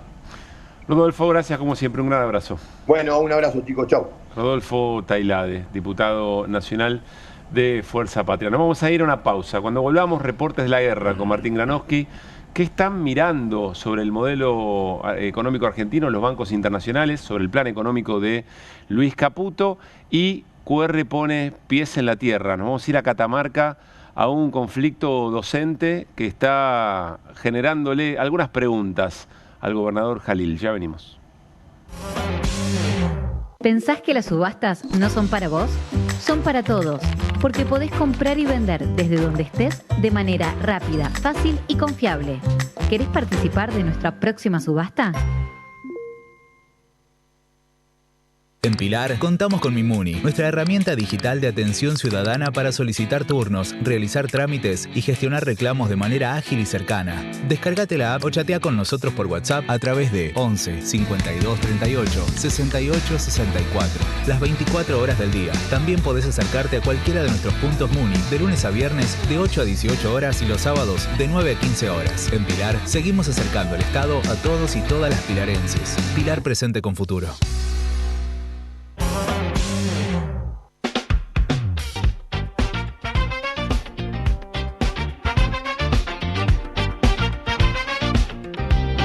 Siempre hay hay algo detrás que ayuda a que las cosas sucedan. Y eso es lo que hacemos. Detrás de un buen asesoramiento financiero está la entidad líder del Cono Sur. Puente.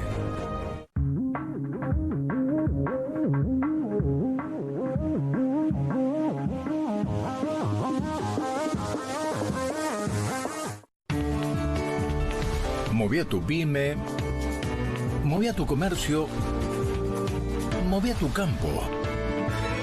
Movete a Credit Coop, la mejor atención, condiciones y soluciones para que puedas desarrollar tu empresa, tu comercio o tu producción. Movete a Credit Coop, movete a un banco distinto. Banco Credit Coop Cooperativo, la banca solidaria.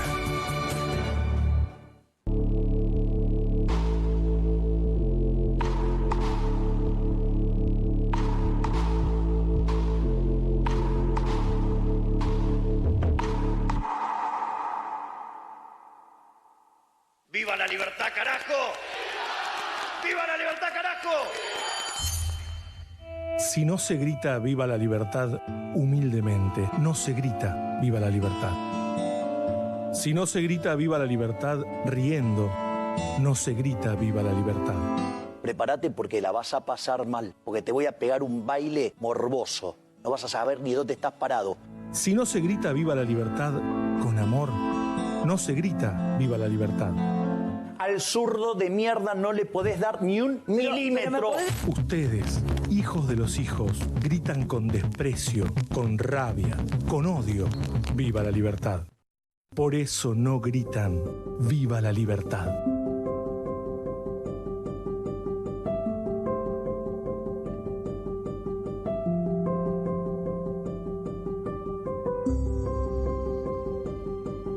Suscríbete a Perfil en mi.perfil.com.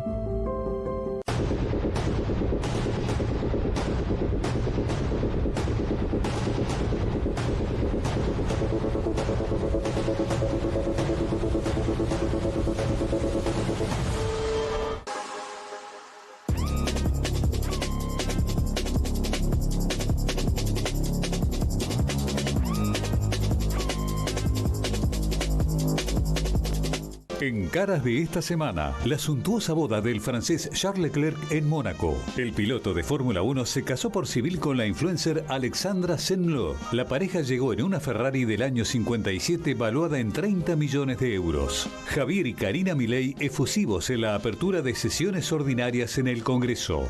Benjamín Vicuña y su novia Anita Espasandín en José Ignacio. Cabré y Rocío Pardo. Amor y éxito en Carlos Paz. Todo esto y mucho más en Caras que ya salió. Canal E. Todo el tiempo. Toda la economía.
Muy bien, seguimos en QR. Martín Granowski, escenas de la guerra y análisis, por supuesto. Y antes de la guerra, si querés, hay otra guerra que es una guerra interna, que tiene que ver con la guerra externa también, porque tiene que ver con la capacidad que tenga Trump de ganar legitimidad para la guerra en Irán y para las elecciones de medio término en noviembre dentro de los Estados Unidos. Voló una persona del gabinete, y no es cualquier persona. Es Kristi Noem, que es el puesto es, ministra de Seguridad. la Monteoliva Patricia Bullrich de los Estados Unidos con más injerencia de la inteligencia de lo que tiene el cargo en la Argentina. Kristi Noem fue la primera expulsada del gabinete de Trump en este segundo mandato. Lo interesante, a ver si la vemos por allí, anda Kristi por allí. ¿Qué va a aparecer? Son dos cosas, es ella. Es ella. Bueno, ¿por qué sale volando? Básicamente, sale volando porque no entregó una suma que tenía que entregar, que había prometido, a ver si le suena esto, para combatir el fuego en California. California es demócrata. California es demócrata. No por el modo de represión a exactamente, inmigrantes. sale volando por eso. California es demócrata, sí, pero hay una parte de votos que se disputa que son republicanos. Trump no quiere perder esos votos. Hay escándalo dentro de los propios republicanos. El reclamo fue de los propios republicanos. No mandaste la guita. Para los incendios de California. Para el incendio de California. Tenías que mandar plata, no mandaste para el tema de la asistencia contra incendios, contra el tema de fuego, que fueron muy, muy severos. Sí, ahora, claro. Y uno diría, no, voló porque ella, a ver si lo tenemos, si tenemos la justificación de ICE. ¿Viene o no viene? Ahí está, mirá, miren. El tiroteo que acabamos de tener en Minneapolis, Minnesota, fue un acto de terrorismo doméstico. Lo que sucedió fue que nuestros agentes de ICE estaban en acción policial. Se quedaron atrapados en la nieve debido al mal tiempo en Minneapolis. Intentaban sacar su vehículo y una mujer los atacó y a quienes los rodeaban intentando atropellarlos y embestirlos con su vehículo. Un agente nuestro actuó con rapidez y, a la defensiva, disparó para protegerse a sí mismo y a las personas que lo rodeaban. Entiendo que ella fue alcanzada y falleció. Seguimos recopilando más información, pero esto demuestra las agresiones que nuestros agentes de ICE y las fuerzas del orden sufren a diario. Estos embestidas con vehículos son actos de terrorismo doméstico. Estamos trabajando con el Departamento de Justicia para procesarlos como tales. Esta fue la respuesta de esta funcionaria, de esta ministra. Sí, es la responsable de la seguridad interna, y esto fue la respuesta al asesinato. Hay dos asesinatos. Esto es el asesinato de la mujer. Digo, y el otro es el asesinato en Minneapolis. Digo, ella justifica los asesinatos, eso es lo que hizo. Y uno diría, bueno, ¿cambia la política de Trump? No, porque el que va a nominar es el señor Mark Wayne Mullin, que es un senador por Oklahoma, que vive defendiendo ICE, que es la fuerza anti-inmigratoria, la fuerza de choque contra los inmigrantes en los Estados Unidos. Digo, tema clave, porque es un recambio dentro de los republicanos, pero a su vez, salvo que lo decía Trump últimamente, no parecería ser un cambio de política respecto a la represión interna. Bien. Eso no es un endurecimiento. Eso adentro, pero tiene que ver lo de adentro y lo de afuera, porque Trump, cualquier presidente de los Estados Unidos, juega adentro y afuera al mismo tiempo. Eso está muy encastrado. ¿Qué es lo que pasa afuera de hoy? Lo que pasa afuera hay declaraciones de Trump. Vieron que se habla de si Estados Unidos estaba buscando un cambio de régimen en Irán o estaba buscando solamente, junto con Israel, eliminar misiles balísticos de los iraníes. Ahí está.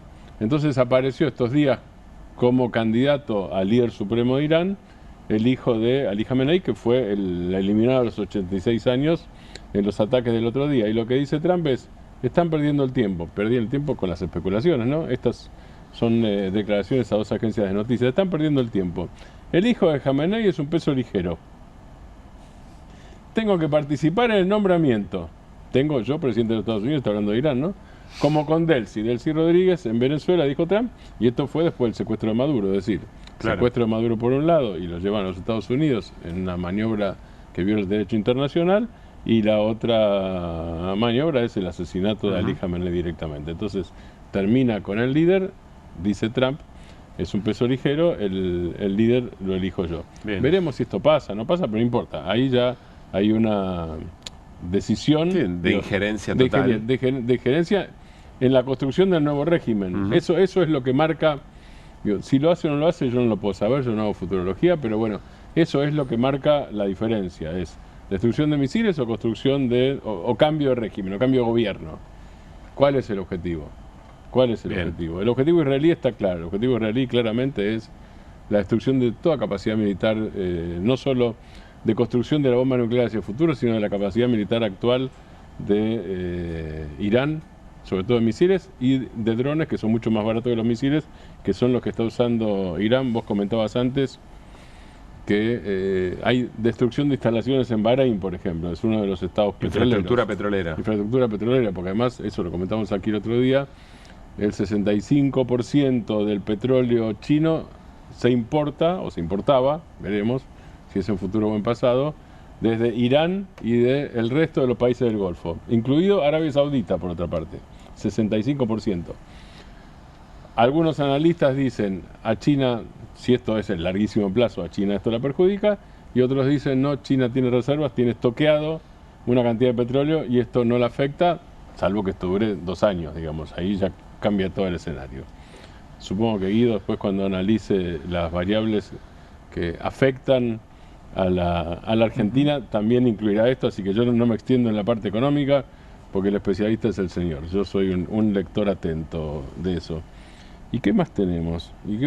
Hay una cosa que comenté antes, que es que Israel está atacando el sur del Líbano, de nuevo como el año pasado, ahí había habido una tregua, de nuevo como el año pasado, el argumento es la destrucción de las últimas células de Hezbollah, pero hay pánico en Beirut. Y el pánico tiene una expresión que muchos habitantes de Beirut están diciendo, que es, a ver si Beirut es la nueva Gaza. Eso es una frase que uno lee directamente. Es decir, ¿qué quiere decir una nueva Gaza? Tierra arrasada. Que va a quedar como tierra como arrasada, Gaza, como está tierra Gaza. Arrasada, como Gaza, con gente, con chicos. Digo, lo de Gaza fue genocidio, no le demos vueltas. Esto no tiene que ver con la caracterización, ni con la duda sobre el derecho a existencia del Estado de Israel, sino con un hecho militar y político. Ahora, hay una pregunta, Martín, que también la hacíamos fuera de aire. No está claro cuánto va a durar el conflicto, ¿verdad? Yo no, a ver, para ser claro, yo no tengo esa información, pero además no la leí en ningún lado. Si no hay analista o en ningún lado ni leí especialista eso. de Medio Oriente que se pueda decir. El que más se acerca es un amigo, que es Ricardo Auer, que es un consultor de riesgo geopolítico, que explica que esto tiene que ver con la capacidad misilística de cada uno de los países, sobre todo Irán. Claro. Y que en algún momento esto se agota y que entonces el cálculo es alrededor de 4 semanas. Es la única explicación que yo vi en la Argentina, pero además cuando uno mira prensa internacional, cuando escucha cadenas internacionales, y yo lo hago mucho, no hay analista que diga, no, esto dura 3 días, esto son 4 semanas. Hay especulaciones, por supuesto. Algunos dicen, es corto. Hoy una de las informaciones que están dando vueltas es que los israelíes dicen que ya destruyeron el 80% de las capacidades aéreas de ataque, ofensivas y de defensa antiaérea de los iraníes. Si eso es así, obviamente eso marca un límite temporal muy corto para la guerra. Y a su vez el petróleo subió, pero tampoco se disparó salvajemente. Entonces, si uno toma eso como síntoma, quiere decir que los análisis de los analistas de riesgo internacionales, no solo de mi amigo argentino Auer, sino de los analistas de riesgo internacionales, que además trabajan con las grandes empresas, deben estar previendo que esto no se va, supongo yo, que esto no se va a dilatar eternamente. Bien. Ahora, esto puede cambiar en 3 segundos y cambia esa perspectiva. Digo, perfectamente puede cambiar esa perspectiva rápidamente. Bueno, estábamos viendo, como recién explicaba Martín, esos bombardeos sobre infraestructuras petroleras en Bahrein, algún buque petrolero en el Golfo Pérsico, un buque estadounidense. Hubo un ataque en Azerbaiyán. Azerbaiyán es el aliado más estrecho de Turquía. Turquía está en este caso operando contra Irán, defendiéndose. Y pues una cosa curiosa que no mencioné, o curiosa o no, digo, tal vez no lo sea, pero interesante desde el punto de vista del análisis político, es que la que dijo que no se metía en la guerra es Giorgia Meloni. Es ultraderecha, trampista, todo lo que quieran, pero no está en los intereses italianos. Venimos de todo el episodio de España, ¿no? de Pedro Sánchez. Pedro Sánchez dice no a la guerra, ¿sí? Porque dice, esto lo voy a contestar en 4 palabras, no a la guerra, y Meloni dice prácticamente lo mismo. Bueno. Pero estamos hablando de un socialdemócrata progresista, además, claro, de la izquierda del PSOE, y estamos hablando de Giorgia Meloni de ultraderecha. Gracias, Martín. Vamos a una nueva pausa y al regresar, ¿qué están mirando los bancos internacionales respecto de la política económica del gobierno argentino? Ya venimos.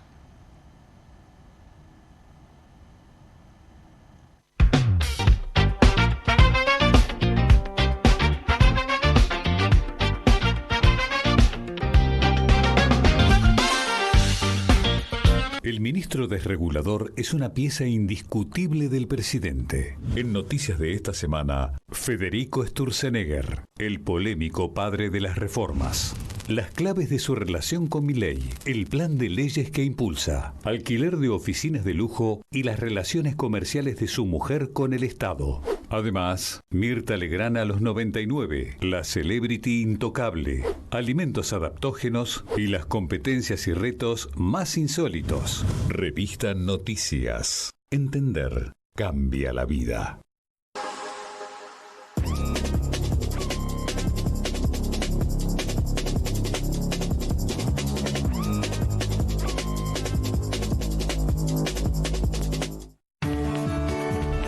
Moví a tu pyme, moví a tu comercio, moví a tu campo.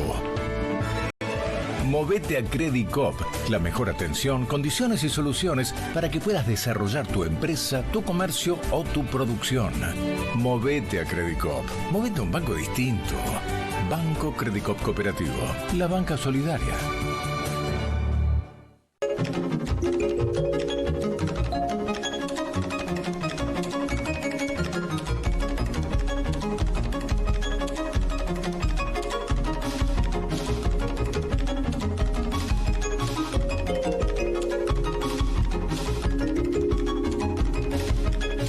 En Caras de esta semana, la suntuosa boda del francés Charles Leclerc en Mónaco. El piloto de Fórmula 1 se casó por civil con la influencer Alexandra Senlo. La pareja llegó en una Ferrari del año 57 valuada en 30 millones de euros. Javier y Karina Milei efusivos en la apertura de sesiones ordinarias en el Congreso.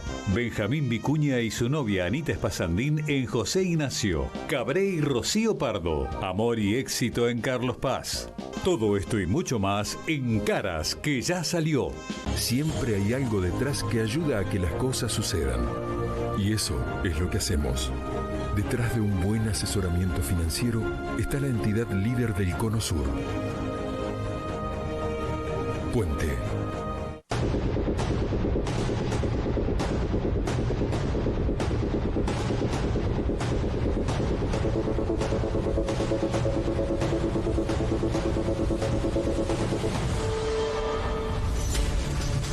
¡Viva la libertad, carajo!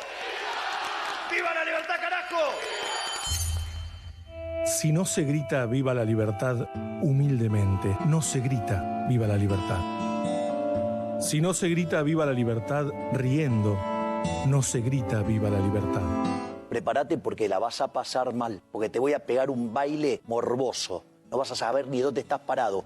Si no se grita viva la libertad con amor, no se grita viva la libertad. Al zurdo de mierda no le podés dar ni un milímetro. Ustedes, hijos de los hijos, gritan con desprecio, con rabia, con odio, viva la libertad. Por eso no gritan viva la libertad.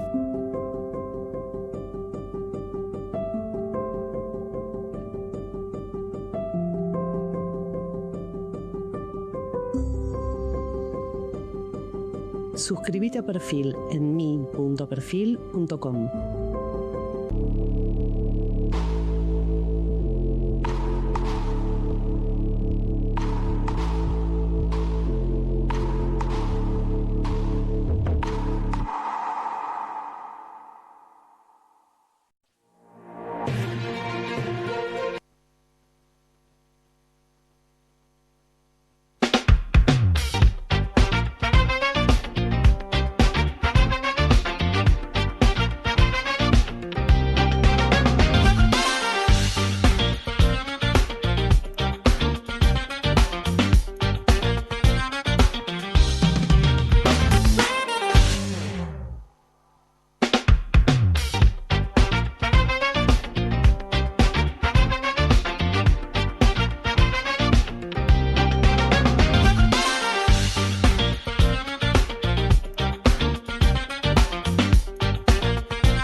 Nuestra portada para este tema que va a llevar adelante Guido Bambini habla por sí sola, miren. Wall Street no la ve. Sí, el toro ciego, ¿no? El bull market que no existe. ¿Por qué? Bueno, vamos a ver qué están diciendo varios bancos, 5 bancos y fondos internacionales. Estamos hablando de JP Morgan, de Goldman Sachs, de Wells Fargo, de Bank of America y otro más que no me estoy acordando, que lo vamos a ver ahora. Grandes ligas. Grandes ligas, exactamente. Que están marcando... A ver, lo primero que traje es un análisis de Wells Fargo, ¿no? De este banco de inversión, que acá lista a todas las economías emergentes y hace un análisis. El cuadro es muy complicado, ahora lo vamos a explicar, bueno, lo vamos a hacer más sencillo, pero tenemos todas las economías emergentes y qué puede pasar con estas economías emergentes, cómo están preparadas si se extiende la guerra de Medio Oriente. Bueno, nos tenemos que detener en la primera columna, el resto son las diferentes variables que tienen en cuenta para la primera columna, que termina siendo el score total, el puntaje total que, digamos, le da a cada una de las economías emergentes. Y fíjense, ¿quién aparece en primer lugar? Argentina. Argentina. Efectivamente. Y en general el rojo es malo. Argentina y Turquía aparecen en rojo. Turquía está cerca, lo decía Martín recién, está muy cerca de Medio Oriente, donde está el foco del conflicto. Nosotros estamos a 12.000 kilómetros más o menos.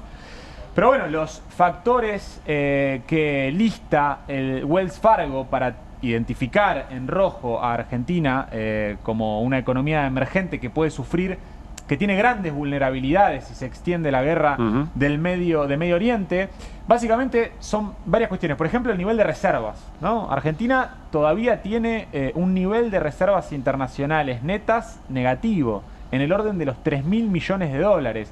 O sea, la capacidad de pago de Argentina está muy complicada. Cualquier shock externo, en alguna medida, empeora estas vulnerabilidades que tiene la Argentina. También en rojo marca el ratio de deuda externa en moneda dura, en moneda extranjera, sobre el producto. Bueno, ahí Argentina aparece en rojo. También el tipo de cambio o el esquema cambiario. Si uno tendría un esquema cambiario más flexible, un tipo de cambio libre, como hoy no lo tiene Argentina, hoy Argentina tiene un esquema de bandas y todavía tiene un montón de restricciones cambiarias. Recordemos que el cepo no se ha levantado para las empresas. Bueno, digo, tenés una flexibilidad mayor, el tipo de cambio sube y se acomoda el resto de las variables a un tipo de cambio más alto cuando tenés tipo de cambio flexible, que hoy Argentina no tiene. Por eso también aparece en rojo esa columna. Bueno, diferentes variables que toma en cuenta Wells Argentina Fargo. las tiene todas rojas, salvo una en amarillo. Sí. Y por eso está arriba del ranking. Y no tiene ninguna verde, por lo que estoy viendo. Sí. No, Turquía ahí aparece con un ratio de deuda sobre producto no tan importante como sí lo tenemos nosotros.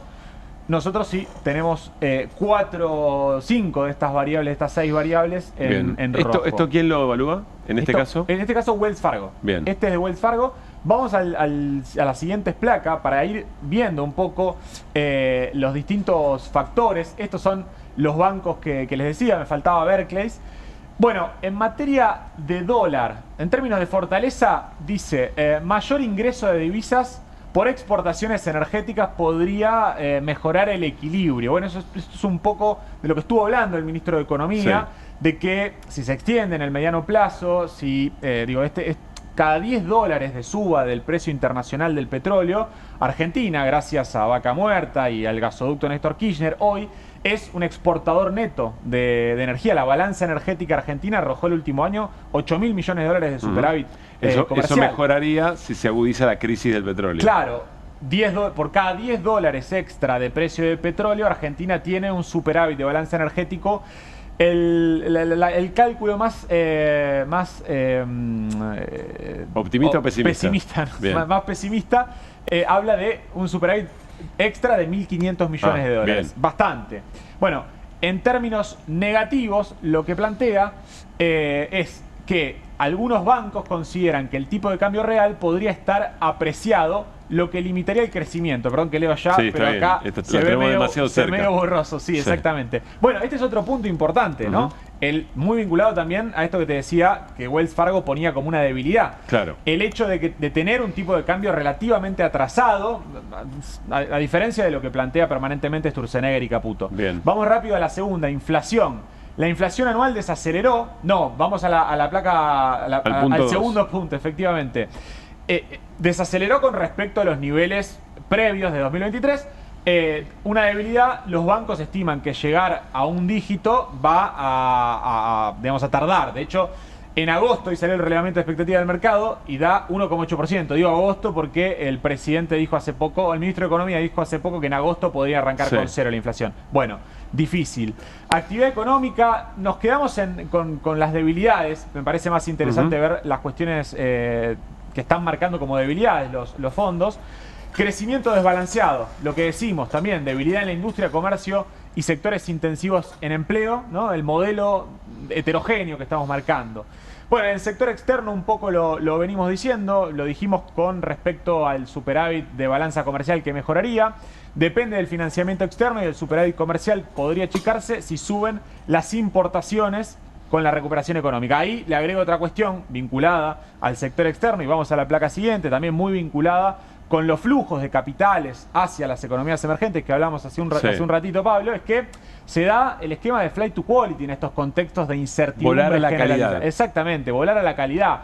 Vemos cómo el oro sigue perforando récords históricos, se fortalece el dólar contra el resto de las monedas.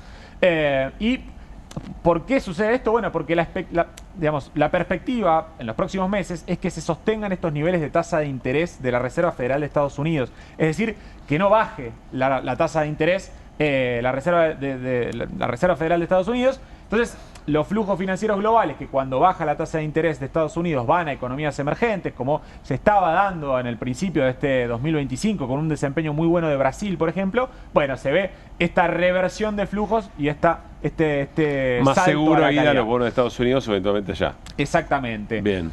Bueno, también en materia de política económica plantean incertidumbres sobre el ancla monetaria y el régimen cambiario, ponen algunas dudas también sobre el esquema monetario, no solamente sobre el tipo de cambio. En términos del sistema financiero es un punto importante en el que destaca que aún es pequeño, ¿no? Vinculado también a lo que veíamos al principio del programa con sacar los dólares del colchón, que decía Caputo, claro, de que crezca el mercado de capitales argentino, que hoy tiene una penetración muy baja.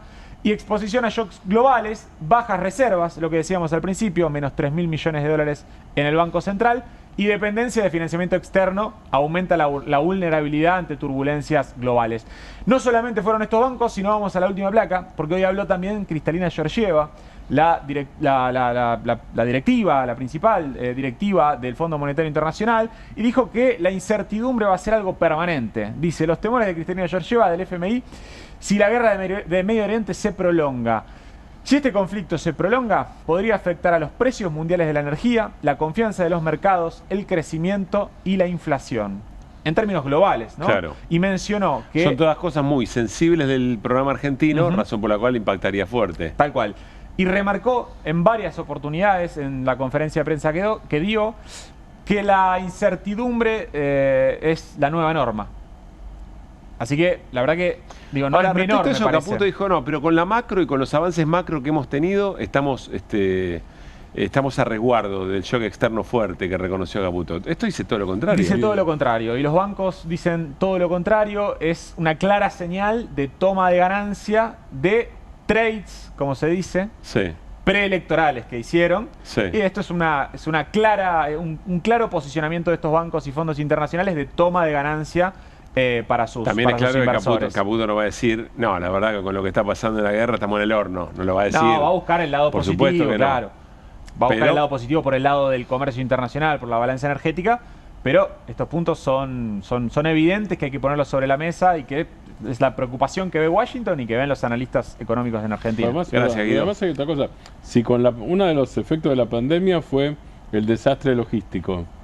Y uno de los problemas, yo no digo que vaya a ser igual que la pandemia, pero uno de los problemas que ya hay es, de las causas de la incertidumbre son los problemas logísticos. Los estrechos, el comercio internacional, las flotas, etcétera, etcétera. Que es donde Irán tiene intención de pegar. Ya está, pero eso ya descendió. Ya es un hecho. Ya esa actividad descendió. No es cero, no cerró el estrecho. No, pero hay que ver cuánto se sostiene en el tiempo, ¿no? Pero ya descendió. Sí. Ya bajó. Gracias, Guido, querido. Pablo. Lo mismo, señor Martín Granowski. Y gracias a ustedes por estar ahí, por soportarnos, bancarnos, tenernos paciencia. Mañana nos volvemos a encontrar a las 9 de la noche. Gran abrazo a nuestro foro en YouTube, a nuestro chat en YouTube. Está muy activo, muy activo, picante también. Puede ser vintage también, Juli, lo de Ford. Nos reencontramos mañana a las 9 de la noche. Seguimos haciendo QR de viernes. Chau.